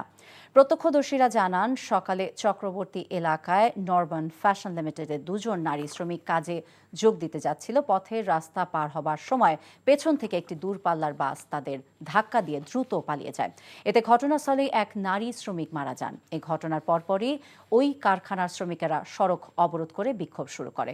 এতে দীর্ঘ যানজটের সৃষ্টি হয়, ভোগান্তিতে পড়েন যাত্রীরা। অন্যদিকে গতকাল জিরানী এলাকায় ওকোটেক্স নামের কারখানার এক শ্রমিক সড়ক দুর্ঘটনায় নিহতের জেরে আজও সড়ক অবরোধ করে বিক্ষোভ করছেন শ্রমিকেরা। এদিকে ধামরাইয়ে সড়ক দুর্ঘটনায় 4 শ্রমিক নিহতের ঘটনায় 3 দফা দাবিতে ঢাকা আরিচা মহাসড়কের শ্রীরামপুর এলাকায় 2 ঘণ্টা অবরোধ করে গ্রাফিক্স টেক্সটাইল নামে একটি পোশাক কারখানার শ্রমিকেরা। ওই সময় সড়কের উভয় লেনে দীর্ঘ যানজটের সৃষ্টি হয়। গতকাল রাতে শ্রমিক পরিবহনকারী বাস দুর্ঘটনায় অন্তত 4 জন নিহত হয়। আবারও দেশের জন্য অসামান্য গৌরব বয়ে এনেছেন এক মাদ্রাসা শিক্ষার্থী। কুয়েতে আন্তর্জাতিক কোরআন প্রতিযোগিতায় 74টি দেশকে পেছনে ফেলে প্রথম হয়েছেন বাংলাদেশের হাফেজ আনাস মাহফুজ। দেশে ফিরেই আলেম ওলামা আর সতীর্থদের ভালোবাসায় সিক্ত হন মাহফুজ। আরও জানাচ্ছেন জাহিদুর রহমান। মধ্যপ্রাচ্যের দেশ কুয়েত, সেই দেশটিতে বাংলাদেশের লাল সবুজের পতাকা ওড়ালেন হাফেজ আনাস মাহফুজ। কুয়েতের ধর্ম মন্ত্রণালয় আয়োজিত 13তম আন্তর্জাতিক কোরআন প্রতিযোগিতায় সারা বিশ্বকে পেছনে ফেলে প্রথম স্থান অধিকার করেন আনাস। আমি উস্তাদদের প্রতি কৃতজ্ঞতা আদায় করছি যে তারা আমার প্রতি মেহনত করছে, অনেক শ্রম দিয়েছে অনেক। 20 নভেম্বর কুয়েতের ক্রাউন প্লাজায় বিশ্বজয়ী কোরআনের হাফেজ আনাস মাহফুজের হাতে পুরস্কার তুলে দেন কুয়েতের ধর্ম ও আইনমন্ত্রী ডক্টর ইব্রাহিম ওসালে। রাজধানীর মিরপুরের মার্কাজু ফাজিল কুরআন আল ইসলামীর হিফজ বিভাগের শিক্ষার্থী হাফেজ আনাস মাহফুজের বাবা হাফেজ মাওলানা মাহফুজুর রহমান কাতার প্রবাসী, মা শাহনাজ পারভিন ফরিদপুরের একটি মাদ্রাসার শিক্ষিকা। 2 ভাই 1 বোনের মধ্যে সবার বড় আনাস। তার সাফল্যে উচ্ছ্বসিত শিক্ষকরা। সারা পৃথিবীকে পরাজিত করে বাংলাদেশকে সারা পৃথিবীর কাছে সম্মানিত করেছে। এর আগেও আনাস মাহফুজ পিএসপি কোরআনের আলো ছাড়াও বিভিন্ন প্রতিযোগিতায় শীর্ষস্থান অধিকার করেন। Zahidur Rahman, NTV news, Dhaka.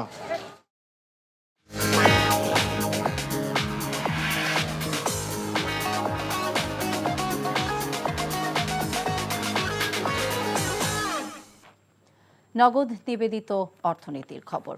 রমজানে নিত্য প্রয়োজনীয় পণ্যের সরবরাহে কোনো কৃত্রিম সংকট তৈরি করতে দেওয়া হবে না বলে উল্লেখ করে বাণিজ্য উপদেষ্টা শেখ বশিরউদ্দিন বলেছেন, বাজারে পরিপূর্ণ স্বস্তি না ফেরা পর্যন্ত সরকারের কঠোর অবস্থান অব্যাহত থাকবে। দুপুরে চট্টগ্রাম সার্কিট হাউসে বাজার পরিস্থিতি, টিসিবির পণ্য বিতরণের সার্বিক কার্যক্রম এবং দ্রব্যমূল্য বিষয়ে মতবিনিময় সভা শেষে তিনি সাংবাদিকদেরকে এসব কথা বলেন। ইতোমধ্যেই রমজানের বিভিন্ন পণ্যের আমদানি শুল্ক কমানো হয়েছে উল্লেখ করে বাজারে পরিপূর্ণ স্বস্তি আসবে বলে জানান বাণিজ্য উপদেষ্টা।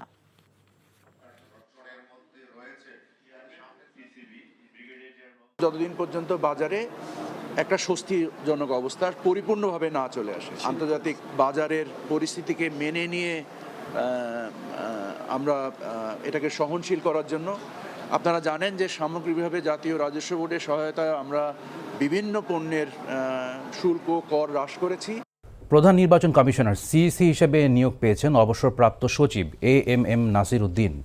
নির্বাচন কমিশনার হিসেবে নিয়োগ পেয়েছেন অবসরপ্রাপ্ত অতিরিক্ত সচিব আনোয়ারুল ইসলাম সরকার, অবসরপ্রাপ্ত জেলা ও দায়রা জজ আব্দুর রহমান এল মাসুদ, অবসরপ্রাপ্ত যুগ্ম সচিব তহমিদা আহমেদ এবং অবসরপ্রাপ্ত ব্রিগেডিয়ার জেনারেল আবুল ফজল মোহাম্মদ সানাউল্লাহ। রাষ্ট্রপতি মোহাম্মদ শাহাবুদ্দিন সিইসি ও নতুন কমিশনারকেও নিয়োগ দেন। এর মধ্য দিয়ে বহু প্রত্যাশিত নতুন নির্বাচন কমিশন গঠিত হল। মন্ত্রিপরিষদ বিভাগ থেকে এ সংক্রান্ত 2টি প্রজ্ঞাপন জারি করা হয়।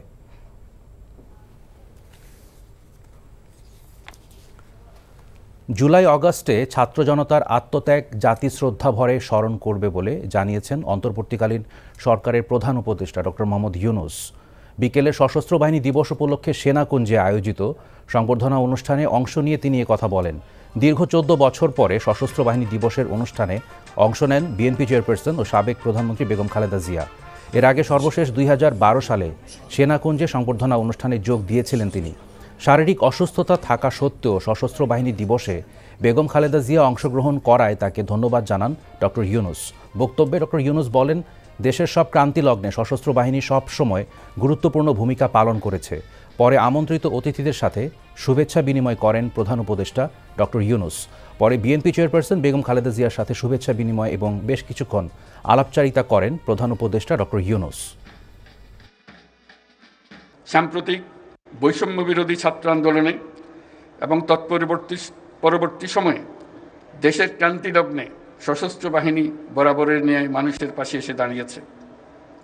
দেশের ছাত্র জনতা এবং সাধারণের পক্ষে দাঁড়িয়ে সশস্ত্র বাহিনী আবারও দেশের মানুষের কাছে আস্থার প্রতীক হিসেবে স্বীকৃতি লাভ করেছে। আমাদের প্রত্যাশা, গণতান্ত্রিক ও নিয়মতান্ত্রিক নেতৃত্বের প্রতি অনুগত ও শ্রদ্ধাশীল থেকে পেশাগত দক্ষতা ও দেশপ্রেমের সমন্বয়ে সশস্ত্র বাহিনী দেশ সেবায় সবসময় তৎপর থাকবে। ব্যাটারি চালিত রিকশা বন্ধের প্রতিবাদে রাজধানীর মহাখালী, বছিলা সহ বেশ কিছু এলাকায় অটোরিকশা চালকদের বিক্ষোভ ও অবরোধে রাজধানী জুড়ে তীব্র যানজটের সৃষ্টি হয়। আন্দোলনকারীরা গাড়িতে ভাঙচুর চালায়, ইট পাটকেল নিক্ষেপ করে। রেল লাইন অবরোধ করায় বন্ধ হয়ে যায় ঢাকার সাথে সব জেলার ট্রেন চলাচল। 6 ঘন্টা পর মহাখালীতে যান চলাচল স্বাভাবিক হয়। নাহিদ প্রিন্সের রিপোর্ট। মহাখালী এলাকায় সড়কে যানবাহন চলাচল বন্ধ করতে এভাবেই ইট পাটকেল নিক্ষেপ করে আন্দোলনকারীরা। ব্যাটারি চালিত রিকশা বন্ধের প্রতিবাদে অটোরিকশা চালকদের অবরোধে এই উত্তেজনার সূত্রপাত। মহাখালী রেল লাইনে অটোরিকশা রেখে ট্রেন চলাচলে অবরোধ সৃষ্টি করে কয়েক হাজার অটোরিকশা চালক। এতে বন্ধ হয়ে যায় সব ধরনের ট্রেন চলাচল। বিক্ষোভকারীরা মহাখালী হয়ে উত্তরা বনানী সড়ক বন্ধ করে দিলে শাহবাগ থেকে উত্তরার সড়কে বিঘ্নিত হয় যান চলাচল। বিক্ষোভকারীরা বলছে, ব্যাটারি চালিত রিকশা বন্ধের প্রতিবাদে তাদের আন্দোলন। মহল্লাতেই মারবো খ্যাপ, কিন্তু আপনার মেন রোডে উঠবো না, মেন রোডে ক্রসিং পার হইতে দিতে হবে। তাছাড়া আমার কোনো দাবি নেই, আমরা গরিব মানুষ, আমরা পেটে ভাত চাই।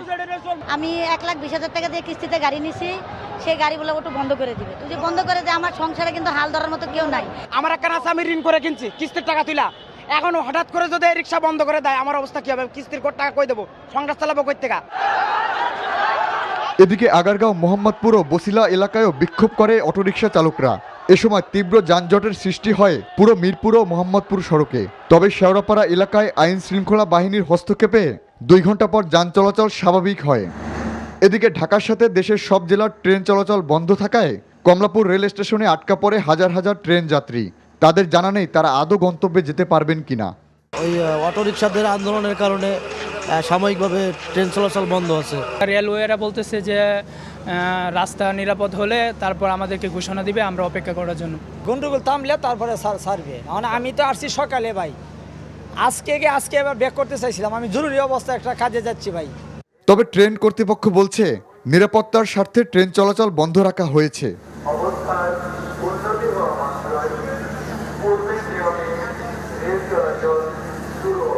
Nahid Prince, NTV news, Dhaka. এদিকে সড়ক দুর্ঘটনাকে কেন্দ্র করে গাজীপুরের চক্রবর্তী ও জিরানি এলাকায় নবীনগর চন্দ্রা সড়ক অবরোধ করে বিক্ষোভ করেছেন শ্রমিকরা। প্রত্যক্ষদর্শীরা জানায় সকালে চক্রবর্তী এলাকায় নরবান ফ্যাশন লিমিটেডের দুজন নারী শ্রমিক কাজে যোগ দিতে যাচ্ছিল। পথে রাস্তা পার হওয়ার সময় পেছন থেকে একটি দূরপাল্লার বাস তাদের ধাক্কা দিয়ে দ্রুত পালিয়ে যায়। এতে ঘটনাস্থলেই এক নারী শ্রমিক মারা যান। এ ঘটনার পরপরই ওই কারখানার শ্রমিকরা সড়ক অবরোধ করে বিক্ষোভ শুরু করে।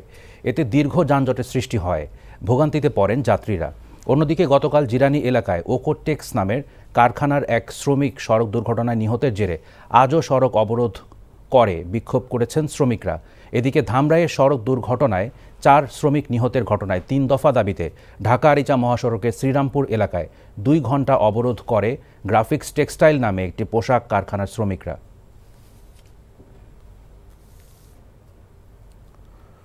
অন্তর্বর্তী সরকারের প্রধান উপদেষ্টা ডক্টর মোহাম্মদ ইউনূসের বিরুদ্ধে শ্রম আদালতে হওয়া 5টি মামলা এবং রাজধানীর কোতোয়ালি থানায় হওয়া একটি মানহানি মামলা বাতিল করেছে হাইকোর্ট। গত 24শে অক্টোবর বিচারপতি AKM আসাদুজ্জামান ও বিচারপতি সৈয়দ এনায়েত হোসেনের দ্বৈত বেঞ্চ এই আদেশ দেন। আজ আদেশের পূর্ণাঙ্গ অনুলিপি প্রকাশিত হয়। মানহানির মামলার বিষয়ে আদালত তার আদেশে বলেন, মামলাটি করা হয়েছিল ডক্টর ইউনূসকে হয়রানি করা এবং এই হয়রানি করতে আদালতকে ব্যবহার করেছিল বাদী। শ্রম আদালতের মামলাগুলো ঢাকা 3য় শ্রম আদালতে বিচারাধীন ছিল।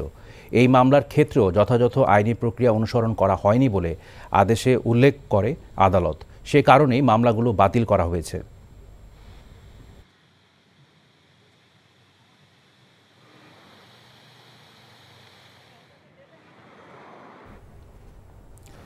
ঝালকাঠি 1 আসনের আওয়ামী লীগ দলীয় সাবেক সংসদ সদস্য শাহজাহান ওমরকে কারাগারে পাঠিয়েছে আদালত।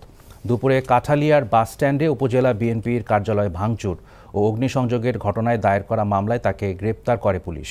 পরে তাকে ঝালকাঠির জ্যেষ্ঠ বিচারিক হাকিম আদালতে হাজির করা হলে বিচারক আফরোজা বিনতে শহীদ শাহজাহান ওমরকে কারাগারে পাঠানোর নির্দেশ দেন। গতরাতে কাঠালিয়া উপজেলা বিএনপি সাধারণ সম্পাদক আক্তার হোসেন নিজাম বাদী হয়ে শাহজাহান ওমর সহ 9 জনকে আসামি করে মামলা দায়ের করেন। সকালে বাড়ি ও ব্যক্তিগত গাড়ি ভাঙচুরের ঘটনায় রাজাপুর থানায় অভিযোগ করতে যান শাহজাহান ওমর। তখন কাঠালিয়া থানার ওই মামলায় পুলিশ তাকে গ্রেফতার করে। এর আগে বুধবার রাতে উপজেলা সদরের গোডাউন ঘাট এলাকায় শাহজাহান ওমরের বাসভবন হামলা ও ভাঙচুর করা হয়।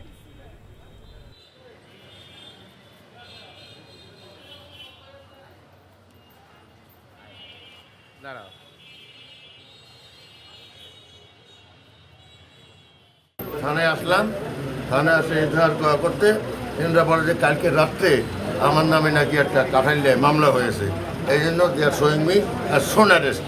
আমি এখন আপনাদের ইচ্ছায় আল্লাহর দোয়ায় আমাদের পুলিশের এফিসিয়েন্সি জোরে আমি ঝালকাঠি কোর্টে যাচ্ছি। সুনামগঞ্জের জগন্নাথপুর উপজেলায় বিএনপির কার্যালয়ে ভাঙচুর ও অগ্নিসংযোগের অভিযোগে সাবেক পরিকল্পনামন্ত্রী MA মান্নান সহ 49 জনের বিরুদ্ধে মামলা দায়ের করা হয়েছে। জগন্নাথপুর উপজেলার মিরপুর ইউনিয়ন বিএনপি সভাপতি আব্দুন নূর বাদী হয়ে এ মামলা দায়ের করেন। মামলার এজাহারে বলা হয় 17 নভেম্বর রাতে সাবেক পরিকল্পনামন্ত্রী MA মান্নানের প্ররোচনায় আওয়ামী লীগের নেতাকর্মীরা বিএনপির কার্যালয়ে ভাঙচুর ও পরে আগুন দেয়। 4 আগস্ট সুনামগঞ্জে ছাত্র জনতার উপর হামলার ঘটনায় MA মান্নান সহ 99 জনের বিরুদ্ধে মামলা হয়। এই মামলায় MA মান্নান বর্তমানে জামিনে আছেন। সাবেক সংসদ সদস্য ব্যারিস্টার সৈয়দ সাইদুল হক সুমনকে 2 দিনের রিমান্ড মঞ্জুর করেছেন আদালত। বিকেলে হবিগঞ্জের জুডিশিয়াল ম্যাজিস্ট্রেট কামরুল হাসান এই আদেশ দেন। এর আগে দুপুর 1:30টার দিকে হবিগঞ্জ জেলা কারাগার থেকে ব্যারিস্টার সুমনকে আদালতে আনা হয়। আদালত ভবনে প্রবেশ করানোর সময় বিএনপি নেতাকর্মীরা তার শাস্তি চেয়ে স্লোগান দেন। এ সময় কয়েকজন ব্যারিস্টার সুমনকে লক্ষ্য করে ডিম নিক্ষেপ করে। গত 16 জুলাই বৈষম্য বিরোধী ছাত্র আন্দোলনে হামলার অভিযোগে 11 সেপ্টেম্বর সৈয়দ সাইদুল হক সুমন সহ 97 আসামির নাম উল্লেখ করে প্রায় 200 জনের বিরুদ্ধে চুনারুঘাট থানায় মামলা হয়। আবারও দেশের জন্য অসামান্য গৌরব বয়ে এনেছেন এক মাদ্রাসা শিক্ষার্থী। কুয়েতে আন্তর্জাতিক কোরআন প্রতিযোগিতায় 74টি দেশকে পেছনে ফেলে প্রথম হয়েছেন বাংলাদেশের হাফেজ আনাস মাহফুজ। দেশে ফিরেই আলেম ওলামা আর সতীর্থদের ভালোবাসায় সিক্ত হন মাহফুজ। আরও জানাচ্ছেন জাহিদুর রহমান। মধ্যপ্রাচ্যের দেশ কুয়েত, সেই দেশটিতে বাংলাদেশের লাল সবুজের পতাকা ওড়ালেন হাফেজ আনাস মাহফুজ। কুয়েতের ধর্ম মন্ত্রণালয় আয়োজিত 13তম আন্তর্জাতিক কোরআন প্রতিযোগিতায় সারা বিশ্বকে পেছনে ফেলে প্রথম স্থান অধিকার করেন আনাস। আমি উস্তাদদের প্রতি কৃতজ্ঞতা আদায় করছি যে তারা আমার প্রতি মেহনত করছে, অনেক শ্রম দিয়েছে অনেক। 20 নভেম্বর কুয়েতের ক্রাউন প্লাজায় বিশ্বজয়ী কোরআনের হাফেজ আনাস মাহফুজের হাতে পুরস্কার তুলে দেন কুয়েতের ধর্ম ও আইনমন্ত্রী ডক্টর ইব্রাহিম ওসালে। রাজধানীর মিরপুরের মার্কাজু ফাজিল কুরআন আল ইসলামীর হিফজ বিভাগের শিক্ষার্থী হাফেজ আনাস মাহফুজের বাবা হাফেজ মাওলানা মাহফুজুর রহমান কাতার প্রবাসী, মা শাহনাজ পারভিন ফরিদপুরের একটি মাদ্রাসার শিক্ষিকা। 2 ভাই 1 বোনের মধ্যে সবার বড় আনাস। তার সাফল্যে উচ্ছ্বসিত শিক্ষকরা।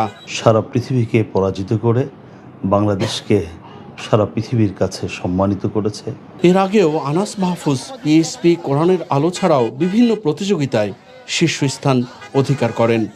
Zahidur Rahman, NTV news, Dhaka. ভারতে 2 বছর কারাভোগের পর 24 বাংলাদেশি নারী ও পুরুষকে বেনাপোল চেকপোস্ট দিয়ে দেশে ফেরত দিয়েছে ভারতীয় পুলিশ। ফেরত আসাদের মধ্যে 11 জন নারী ও 13 জন পুরুষ। গত রাতে বেনাপোল ইমিগ্রেশন পুলিশের কাছে তাদের হস্তান্তর করা হয়। ফেরত আসা এক নারী জানান, ভালো চাকুরির আশায় 2.5 বছর আগে দালালের খপ্পরে পড়ে অবৈধভাবে ভারতে যান তারা। পরে অনুপ্রবেশের অপরাধে কলকাতা পুলিশ তাদের আটক করে জেল হাজতে পাঠায়। সাজার মেয়াদ শেষে সেখান থেকে রেস্কিউ ফাউন্ডেশন নামে ভারতের একটি এনজিও তাদের ছাড়িয়ে নিয়ে নিজস্ব শেল্টার হোমে রাখে। ফেনীতে খামার কর্মচারীকে কুপিয়ে হত্যা করে গরু নিয়ে গেছে ডাকাতরা। পুলিশ জানায়, গতরাতে সংঘবদ্ধ ডাকাতরা শহরের পশ্চিম সেলোনিয়া কালীপালের ভুইয়া ডেইরি ফার্মে ঢুকে অস্ত্রের মুখে কয়েকটি গরু নিয়ে যাওয়ার সময় খামারের কর্মচারী সোহাগ বাধা দেয়। এ সময় ডাকাতরা তাকে কুপিয়ে জখম করে চলে যায়। পরে তাকে উদ্ধার করে ফেনী জেনারেল হাসপাতালে নিয়ে গেলে চিকিৎসক সোহাগকে মৃত ঘোষণা করেন। ঘটনাস্থল পরিদর্শন করেছেন ফেনী পুলিশ সুপার।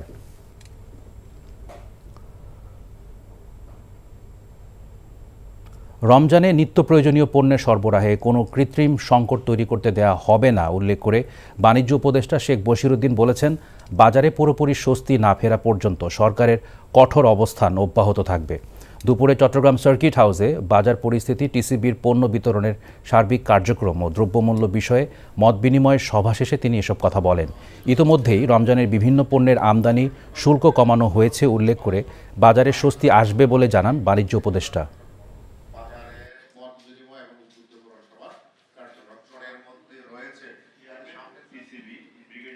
যতদিন পর্যন্ত বাজারে একটা স্বস্তিজনক অবস্থা পরিপূর্ণভাবে না চলে আসে, আন্তর্জাতিক বাজারের পরিস্থিতিকে মেনে নিয়ে আমরা এটাকে সহনশীল করার জন্য আপনারা জানেন যে সামগ্রিকভাবে জাতীয় রাজস্ব বোর্ডের সহায়তায় আমরা বিভিন্ন পণ্যের শুল্ক কর হ্রাস করেছি।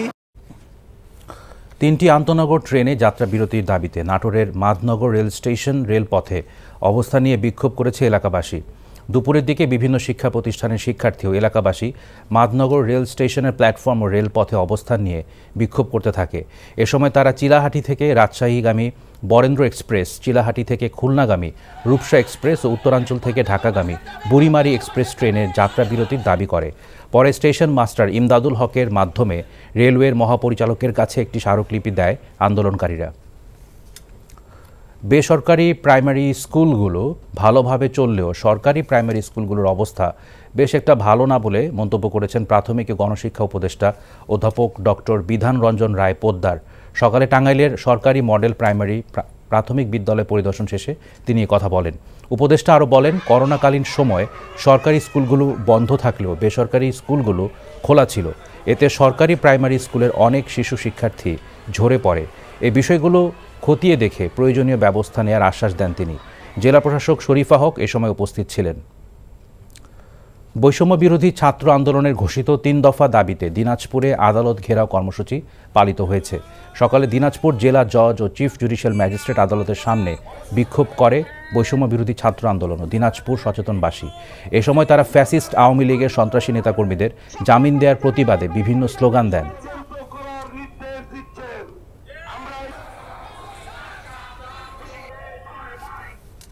পণ্যবাহী একটি ট্রাক উল্টে থাকায় ঢাকা চট্টগ্রাম মহাসড়কে মুন্সিগঞ্জের গজারিয়ায় প্রায় 6 কিলোমিটার এলাকা জুড়ে দীর্ঘ যানজটের সৃষ্টি হয়।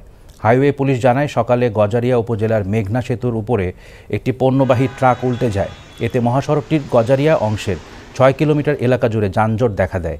দুপুরের পর পণ্যবাহী ট্রাকটি সরিয়ে ফেললে স্বাভাবিক হয় যান চলাচল। তবে এখনও মহাসড়কে যান চলছে অনেকটা ধীর গতিতে। সশস্ত্র বাহিনী দিবস উপলক্ষে মোংলায় নৌবাহিনীর যুদ্ধ জাহাজ সর্বসাধারণের জন্য উন্মুক্ত রাখা হয়েছে। দিগরাজ নৌঘাটিতে দুপুর থেকে বিকেল পর্যন্ত নৌবাহিনীর যুদ্ধ জাহাজ বিএনএস কোপোতক্ষ দর্শনার্থীদের জন্য উন্মুক্ত করা হয়। জাহাজটি দেখতে সেখানে বিভিন্ন বয়সের বিপুল সংখ্যক মানুষের ঢল নামে। জাহাজটির অধিনায়ক কমান্ডার রায়ান বলেন, জাহাজটি উন্মুক্ত রাখার কারণ হল নতুন প্রজন্ম যেন দেশ ও দেশের সার্বভৌমত্ব রক্ষায় এ বাহিনীতে যোগদান করতে উৎসাহিত হয়। সাফজয়ী সাতক্ষীরার 3 নারী ফুটবলারকে গণসংবর্ধনা দেওয়া হয়েছে। সকালে সাতক্ষীরা শিল্পকলা একাডেমিতে জমকালো আয়োজনে সাফজয়ী কৃতি 3 নারী ফুটবলার অধিনায়ক সাবিনা খাতুন, 2 ডিফেন্ডার মাসুরা পারভিন ও আফিদা খন্দকার প্রান্তিকে জেলা প্রশাসন ও জেলা ক্রীড়া সংস্থার যৌথ আয়োজনে এ সংবর্ধনা দেওয়া হয়। জেলা প্রশাসক মোস্তাক আহমেদ, পুলিশ সুপার মোহাম্মদ মনিরুল ইসলাম সহ ক্রীড়া ব্যক্তিত্বরা এ সময় উপস্থিত ছিলেন। জুলাই আগস্টে সশস্ত্র বাহিনীর ভূমিকা জনমনে আস্থার প্রতীক হিসেবে প্রতীয়মান হয়েছে বলে জানিয়েছেন অন্তর্বর্তীকালীন সরকারের প্রধান উপদেষ্টা ডক্টর মোহাম্মদ ইউনূস। বিকেলে সশস্ত্র বাহিনী দিবস উপলক্ষে সেনাকুঞ্জে আয়োজিত সংবর্ধনা অনুষ্ঠানে অংশ নিয়ে তিনি কথা বলেন। সশস্ত্র বাহিনী দিবসের অনুষ্ঠানে বিএনপি চেয়ারপারসন বেগম খালেদা জিয়ার যোগদানের সুযোগ পাওয়ায় আনন্দ এবং গর্ববোধ হওয়ার কথাও জানান ডক্টর ইউনূস। রিপোর্ট করছেন ইমরুল আহসান। সশস্ত্র বাহিনী দিবস উপলক্ষে সেনাকুঞ্জে আয়োজন করা হয় সংবর্ধনা অনুষ্ঠানে আমন্ত্রিত অতিথিদের মধ্যে আকর্ষণের কেন্দ্রবিন্দুতে ছিলেন বিএনপি চেয়ারপারসন ও সাবেক প্রধানমন্ত্রী বেগম খালেদা জিয়া। শারীরিক অসুস্থতা সত্ত্বেও সশস্ত্র বাহিনীর আমন্ত্রণে দীর্ঘ 12 বছর পর সংবর্ধনা অনুষ্ঠানে আসেন বিএনপি চেয়ারপারসন বেগম খালেদা জিয়া। সংবর্ধনা অনুষ্ঠানে উপস্থিত হয়ে বেগম জিয়ার সাথে কুশল বিনিময় করেন অন্তর্বর্তীকালীন সরকারের প্রধান উপদেষ্টা ডক্টর মোহাম্মদ ইউনূস। এর পরপরই সংবর্ধনা অনুষ্ঠানের আনুষ্ঠানিকতা শুরু হয়। বিএনপি চেয়ারপারসনের উপস্থিতি আনন্দ গর্বের উল্লেখ করে ডক্টর মোহাম্মদ ইউনূস বলেন, বেগম জিয়াকে আনতে পেরে তারা আনন্দিত। আজ আমরা বিশেষভাবে সৌভাগ্যবান এবং সম্মানিত যে বাংলাদেশের 3 বারের নির্বাচিত প্রধানমন্ত্রী, বীর মুক্তিযোদ্ধা শহীদ রাষ্ট্রপতি জিয়াউর রহমানের স্ত্রী বেগম খালেদা জিয়া আজ এখানে আমাদের মধ্যে উপস্থিত আছেন। 1 যুগ ধরে তিনি এই মহাসম্মেলনীতে অংশগ্রহণ করার সুযোগ পান নাই, আজকে সুযোগ পেয়েছেন। আমরা সবাই আনন্দিত এবং গর্বিত যে আমরা এই সুযোগ দিতে পেরেছি আপনাকে। শারীরিক অসুস্থতা সত্ত্বেও এই বিশেষ দিবসে সবার সঙ্গে শরীক হওয়ার জন্য আপনাকে আবারও ধন্যবাদ, রোগমুক্তি কামনা করছি এবং এই অনুষ্ঠানে বিশেষভাবে স্বাগত জানাচ্ছি। এ সময় প্রধান উপদেষ্টা বলেন, দেশের ক্রান্তি লগ্নে সশস্ত্র বাহিনী সবসময় গুরুত্বপূর্ণ ভূমিকা পালন করেছে। জুলাই আগস্টের গণ অভ্যুত্থানে সশস্ত্র বাহিনীর ভূমিকাও প্রশংসার দাবিদার। সাম্প্রতিক বৈষম্য বিরোধী ছাত্র আন্দোলনে এবং পরবর্তী সময়ে দেশের ক্রান্তি লগ্নে সশস্ত্র বাহিনী বরাবরের ন্যায় মানুষের পাশে এসে দাঁড়িয়েছে। দেশের ছাত্র জনতা এবং সাধারণের পক্ষে দাঁড়িয়ে সশস্ত্র বাহিনী আবারও দেশের মানুষের কাছে আস্থার প্রতীক হিসেবে স্বীকৃতি লাভ করেছে।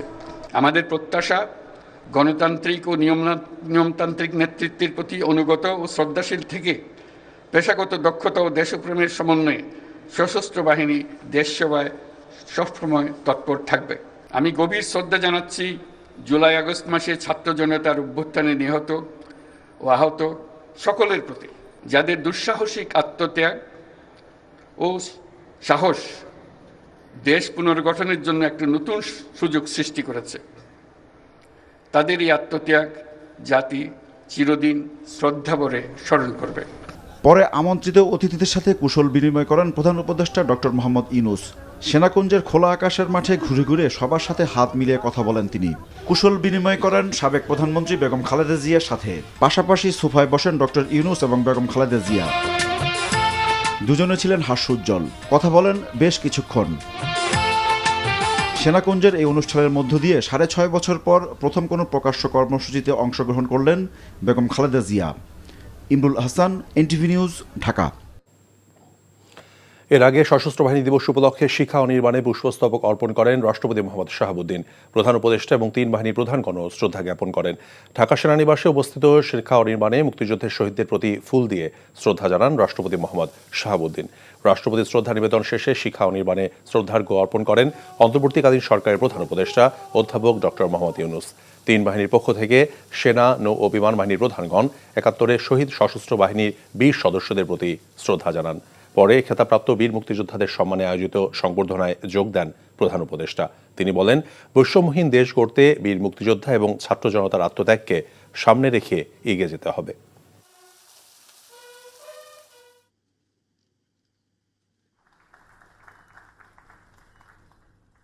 এই নতুন দেশে আমাদের দায়িত্ব সকল মানুষকে একটি বৃহত্তর পরিবারের বন্ধনে আবদ্ধ করা।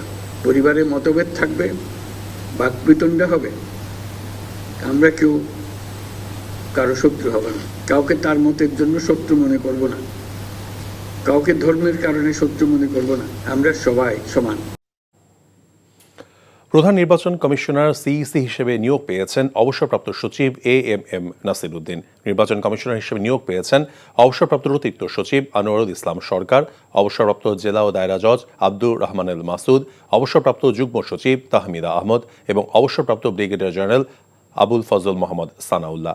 রাষ্ট্রপতি মোহাম্মদ শাহাবুদ্দিন সিইসি এবং নতুন কমিশনারদেরকেও নিয়োগ দেন। এর মধ্য দিয়ে বহু প্রত্যাশিত নতুন নির্বাচন কমিশন গঠিত হল। মন্ত্রিপরিষদ বিভাগ থেকে সংক্রান্ত 2টি প্রজ্ঞাপন জারি করা হয়।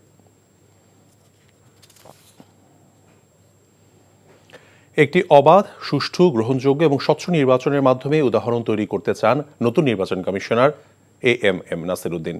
ভোটার তালিকা হালনাগাদ এবং বিগত 3টি জাতীয় নির্বাচনে তিক্ত অভিজ্ঞতার পর ভোটারদের ভোট কেন্দ্রে ফেরানোটা একটা নতুন চ্যালেঞ্জ হবে বলেও মনে করেন তিনি। সেই সাথে অতি প্রয়োজনীয় সংস্কারের পরে নির্বাচন আয়োজনের পক্ষে মতামত তার। নতুন নির্বাচন কমিশনার হিসেবে প্রজ্ঞাপন জারির পর সাংবাদিকদের কাছে সব কথা বলেন AMM নাসির উদ্দিন। মইদুল ইসলামের রিপোর্ট। প্রধান নির্বাচন কমিশনার হিসেবে AMM নাসির উদ্দিনের নাম উল্লেখ করে প্রজ্ঞাপন জারির পর বিকেলে নিজ বাসভবনে সাংবাদিকদের সাথে কথা বলেন তিনি। এ সময় তার বক্তব্যে উঠে আসে সামনের দিনগুলোর নানা চ্যালেঞ্জের কথা। সবচেয়ে বড় চ্যালেঞ্জ হচ্ছে ভোটারকে নির্বিঘ্নে তার পছন্দের প্রার্থীকে ভোটদান করার যে একটা ব্যবস্থা করা, এটাই সবচেয়ে বড় চ্যালেঞ্জ। সেটা আমরা করতে চাই, একটা free, fair and credible election. সেটার জন্য যা যা করা দরকার আমি সর্বোচ্চ শক্তি দিয়ে চেষ্টা করব এবং সবার সংশ্লিষ্ট সবার সহযোগিতা নিয়ে আমি ইনশাল্লাহ কামিয়াব হব, সে কনফিডেন্স আমার আছে। বিগত আওয়ামী লীগ সরকারের অধীনে পরিচালিত বিতর্কিত 3টি জাতীয় সংসদ নির্বাচনের অভিজ্ঞতার কথা তুলে ধরে নতুন সিইসি বলেন, অতীতের ভুল থেকে শিক্ষা নিয়ে কাজ করবে নতুন কমিশন। মানুষ তো জানে সবাই কি হয়েছে, 14টা জানেন, 153টা আনকনটেস্টেড হয়ে গেছে। 18টা দেখেন যে সবাই বলেন যে আপনারাই তো বলেন যে রাতে ভোট হয়ে গেছে, তাই না? 24টা কি আপনারাই বলেন কি দামি নির্বাচন, আমি নির্বাচন, এই ধরনের নিত্য নতুন টার্ম বাংলাদেশে আবিষ্কার হয়েছে কিন্তু ভোটকে কেন্দ্র করে।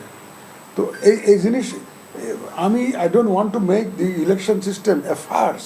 এটাকে একটা প্রহসন নিয়ে তৈরি করা, এটা আমি ইলেকশন মিনস ইলেকশন প্রপার, সভ্য দেশে যে ইলেকশন হয় আমি ইনশাল্লাহ সেটাই থাকবে আমার টার্গেট। আমি যখন টেলিভিশনে দেখি মানুষ নিশ্চিন্তে ভোটের সেন্টারে যাচ্ছে, ইচ্ছা মতো ভোটটা দিচ্ছে, সব বড় বড় দল সবাই কিন্তু বলছে আমরা কিন্তু মানুষের ভোটের অধিকার প্রতিষ্ঠা করতে চাই। এর চাইতে সুযোগ আর কি? তারাই তো বলছে আমরা চাই। আগে তো রাজনৈতিক দলগুলাই গুণমাল করতো। এক দল যিনি ক্ষমতায় আছেন উনি বলতেন যে ভাই আমার ভোট আমি দেবো, তোমার ভোট তুমি যা করো করে এদিকে আর আসবে না। কিন্তু এখন তো সেরকম না, এখন তো সবাই তো বলছে যে আমরা সুষ্ঠু নির্বাচন চাই। এর চাইতে বড় অ্যাসেট আর কি? তাদেরই তো দাবি, তাদেরই দাবি। সুতরাং আমি তাদেরকে বলবো যে আপনারা যখন চান তাহলে এই করেন। নির্বাচন কেন্দ্রিক অতি প্রয়োজনীয় সংস্কারের পরে নির্বাচনের সময় ঘোষণা করা হবে বলে জানান AMM নাসির উদ্দিন। নির্বাচন রিলেটেড রিফর্মস কিছু করতে হবে, সেই রিফর্মসগুলো কি আমি গিয়ে বসলে যখন দেখবো আমি স্টক টেকিং করবো, তখন দেখবো যে আমাকে এই জিনিসগুলো ওই জিনিসগুলো করতে কতদিন লাগে। আবার রিফর্মস কমিশন একটা করছে, ইলেকশন কমিশন, রিফর্মস কমিশন কি সাজেশন দেয়, তো ওটা দেখে ওই যে কদিন লাগে ওটা শেষ না করে আমরা কিন্তু প্রস্তুত হয়ে থাকবো। এটা হবে আমার ফার্স্ট প্রায়োরিটি, ইলেকশনের জন্য যাবতীয় প্রস্তুতি আমরা যত দ্রুত সম্ভব নেব, সাবজেক্ট টু ওই যে রিফর্মস কমিশনের রিপোর্ট পাওয়ার পরে, বা আমরা যেখানে যেখানে হাত দেওয়ার দরকার এগুলো করার পরে সেটা করবে। স্বচ্ছ ও নিরপেক্ষভাবে দায়িত্ব পালন করার নিশ্চয়তা দিয়ে এই বিষয়ে সব রাজনৈতিক দলগুলোর সহযোগিতা চান নতুন প্রধান নির্বাচন কমিশনার। মইদুল ইসলাম, এনটিভি নিউজ, ঢাকা। সশস্ত্র বাহিনী দিবসের অনুষ্ঠানে শহীদ প্রেসিডেন্ট জিয়াউর রহমানের স্বাধীনতার সূচনা এবং বেগম জিয়ার ত্যাগকে স্বীকৃতি দেয়ায় ডক্টর ইউনূসের প্রতি কৃতজ্ঞতা জানান বিএনপি মহাসচিব মির্জা ফখরুল ইসলাম আলমগীর। গুলশানের সাংবাদিকদের সাথে তিনি কথা বলেন। ধন্যবাদ জানাতে চাই প্রধান উপদেষ্টা প্রফেসর ডক্টর মোহাম্মদ ইউনূসকে, যে আজকে দেশনেত্রী বেগম খালেদা জিয়াকে আমন্ত্রণ জানিয়ে আজকে শহীদ প্রেসিডেন্ট জিয়াউর রহমান যে স্বাধীনতা যুদ্ধের সূচনা করেছিলেন, ঘোষণা দিয়েছিলেন, মুক্তিযুদ্ধ শুরু হয়েছিল, সেই ঘোষণাকে তিনি স্বীকৃতি দিয়েছেন এবং সেই সঙ্গে দেশনেত্রী বেগম খালেদা জিয়ার যে আপোষহীন সংগ্রাম, এই দীর্ঘ বছর বছর ধরে নিরন্তর সংগ্রাম, সেই সংগ্রামকেও তিনি আজকে স্বীকৃতি দিয়েছেন। ব্যাটারি চালিত রিকশা বন্ধের প্রতিবাদে রাজধানীর মহাখালী, বছিলা সহ বেশ কিছু এলাকায় অটোরিকশা চালকদের বিক্ষোভ এবং অবরোধে রাজধানী জুড়ে তীব্র যানজটের সৃষ্টি হয়। আন্দোলনকারীরা গাড়িতে ভাঙচুর চালায়, ইটপাটকেল নিক্ষেপ করে। রেল লাইন অবরোধ করে বন্ধ হয়ে যায় ঢাকার সাথে সব জেলার ট্রেন চলাচল। 6 ঘন্টা পর মহাখালীতে যান চলাচল স্বাভাবিক হয়। নাহিদ প্রিন্সের রিপোর্ট। মহাখালী এলাকায় সড়কে যানবাহন চলাচল বন্ধ করতে এভাবেই ইটপাটকেল নিক্ষেপ করে আন্দোলনকারীরা। ব্যাটারি চালিত রিকশা বন্ধের প্রতিবাদে অটোরিকশা চালকদের অবরোধে এই উত্তেজনার সূত্রপাত। মহাখালী রেল লাইনে অটোরিকশা রেখে ট্রেন চলাচলে অবরোধ সৃষ্টি করে কয়েক হাজার অটোরিকশা চালক। এতে বন্ধ হয়ে যায় সব ধরনের ট্রেন চলাচল। বিক্ষোভকারীরা মহাখালী হয়ে উত্তরা বনানী সড়ক বন্ধ করে দিলে শাহবাগ থেকে উত্তরার সড়কে বিঘ্নিত হয় যান চলাচল। বিক্ষোভকারীরা বলছে, ব্যাটারি চালিত রিকশা বন্ধের প্রতিবাদে তাদের আন্দোলন। মহল্লাতেই মারবো খ্যাপ, কিন্তু আপনার মেন রোডে উঠবো না, মেন রোডে ক্রসিং পার হইতে দিতে হবে। তাছাড়া আমার কোনো দাবি নেই, আমরা গরিব মানুষ, আমরা পেটে ভাত চাই। আমি 1,20,000 টাকা দিয়ে কিস্তিতে গাড়ি নিছি, সেই গাড়িগুলো একটু বন্ধ করে দিবে। তুই যে বন্ধ করে দেয়, আমার সংসারে কিন্তু হাল ধরার মতো কেউ নাই। আমার একটা আছে, আমি ঋণ করে কিনছি কিস্তির টাকা তুলা, এখন হঠাৎ করে যদি রিক্সা বন্ধ করে দেয়, আমার অবস্থা কি হবে? কিস্তির কোট টাকা কই দেবো? সংসার চালাবো কই থেকে? এদিকে আগারগাঁও, মোহাম্মদপুর ও বছিলা এলাকায়ও বিক্ষোভ করে অটোরিকশা চালকরা। এ সময় তীব্র যানজটের সৃষ্টি হয় পুরো মিরপুর ও মোহাম্মদপুর সড়কে। তবে শেওড়াপাড়া এলাকায় আইন শৃঙ্খলা বাহিনীর হস্তক্ষেপে 2 ঘন্টা পর যান চলাচল স্বাভাবিক হয়। এদিকে ঢাকার সাথে দেশের সব জেলার ট্রেন চলাচল বন্ধ থাকায় কমলাপুর রেল স্টেশনে আটকা পড়ে হাজার হাজার ট্রেন যাত্রী। তাদের জানা নেই তারা আদৌ গন্তব্যে যেতে পারবেন কিনা। ওই অটোরিকশাদের আন্দোলনের কারণে সাময়িকভাবে ট্রেন চলাচল বন্ধ আছে। রেলওয়েরা বলতেছে যে রাস্তা নিরাপদ হলে তারপর আমাদেরকে ঘোষণা দিবে, আমরা অপেক্ষা করার জন্য। গন্ডগোল থামলে তারপরে ছাড়বে। মানে আমি তো আসছি সকালে ভাই, আজকে এবার ব্যাক করতে চাইছিলাম, আমি জরুরি অবস্থায় একটা কাজে যাচ্ছি ভাই। তবে ট্রেন কর্তৃপক্ষ বলছে নিরাপত্তার স্বার্থে ট্রেন চলাচল বন্ধ রাখা হয়েছে।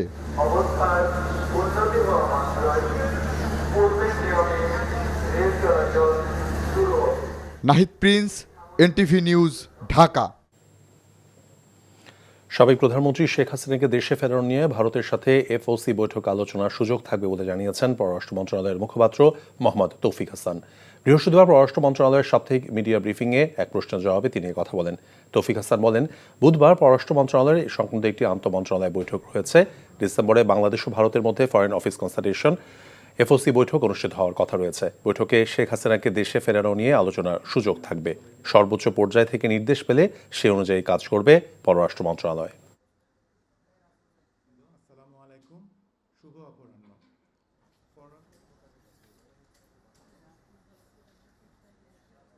সরকারের কোন পক্ষ থেকে শেখ হাসিনাকে ফেরত আনার জন্য সত্যিকার অর্থে আমরা অফিসিয়ালি কিন্তু কোনো নির্দেশনা পাইনি।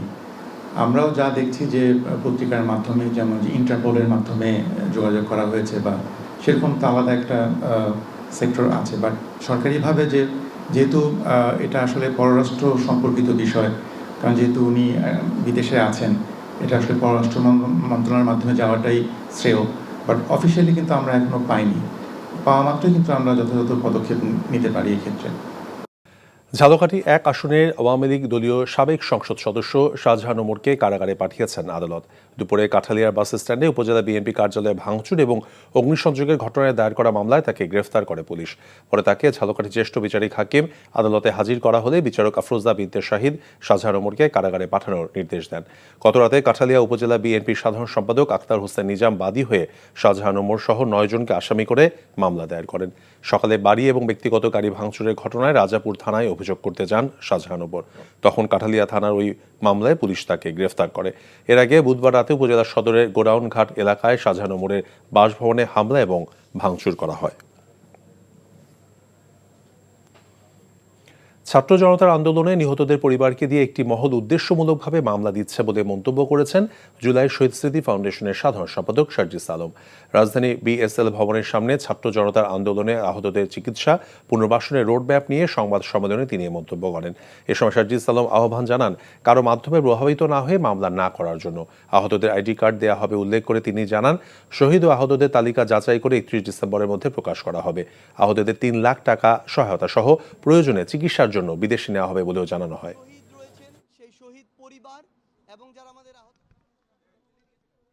একটি নির্দিষ্ট গোষ্ঠী বা কোনো রাজনৈতিক দলের কিছু ব্যক্তিবর্গ শহীদ পরিবারকে কিছুটা বাধ্য করে কিংবা বিভিন্নভাবে প্ররোচিত করে তাদেরকে দিয়ে মামলা দেওয়ানোর ব্যবস্থা করছেন। আমার যারা শহীদ পরিবার রয়েছেন তাদের উদ্দেশ্যে বলতে চাই, অনুগ্রহ করে কারো প্রভাবে যেন প্রভাবিত না হয়ে কোনো মামলা না হয়। অন্তর্বর্তী সরকারের প্রধান উপদেষ্টা ডক্টর মোহাম্মদ ইউনূসের বিরুদ্ধে শ্রম আদালতে হওয়া 5টি মামলা এবং রাজধানীর কোতোয়ালি থানায় হওয়া একটি মানহানি মামলা বাতিল করেছেন হাইকোর্ট। গত 24 অক্টোবর বিচারপতি AK আসাদুজ্জামান এবং বিচারপতি সৈয়দ এনায়েত হোসেনের দ্বৈত বেঞ্চ এই আদেশ দেন। আজ আদেশের পূর্ণাঙ্গ অনুলিপি প্রকাশিত হয়েছে। মানহানির মামলার বিষয়ে আদালত তার আদেশে বলেছেন মামলাটি করা হয়েছিল ডক্টর ইউনূসকে হয়রানি করা এবং এই হয়রানি করতে আদালতকে ব্যবহার করেছিল বাদী। শ্রম আদালতের মামলাগুলো ঢাকার 3য় শ্রম আদালতে বিচারাধীন ছিল। এই মামলার ক্ষেত্রেও যথাযথ আইনি প্রক্রিয়া অনুসরণ করা হয়নি বলেও আদেশে উল্লেখ করে আদালত সে কারণেই মামলাগুলো বাতিল করা হয়েছে।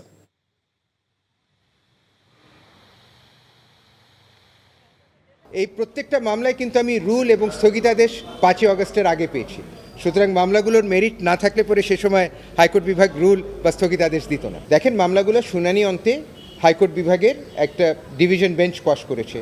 সুতরাং আমি মনে করি মামলায় মেরিট ছিল বলে এগুলো পাশ করেছে। এখানে অন্য কোনো কিছু ভাবার কোনো অবকাশ নেই।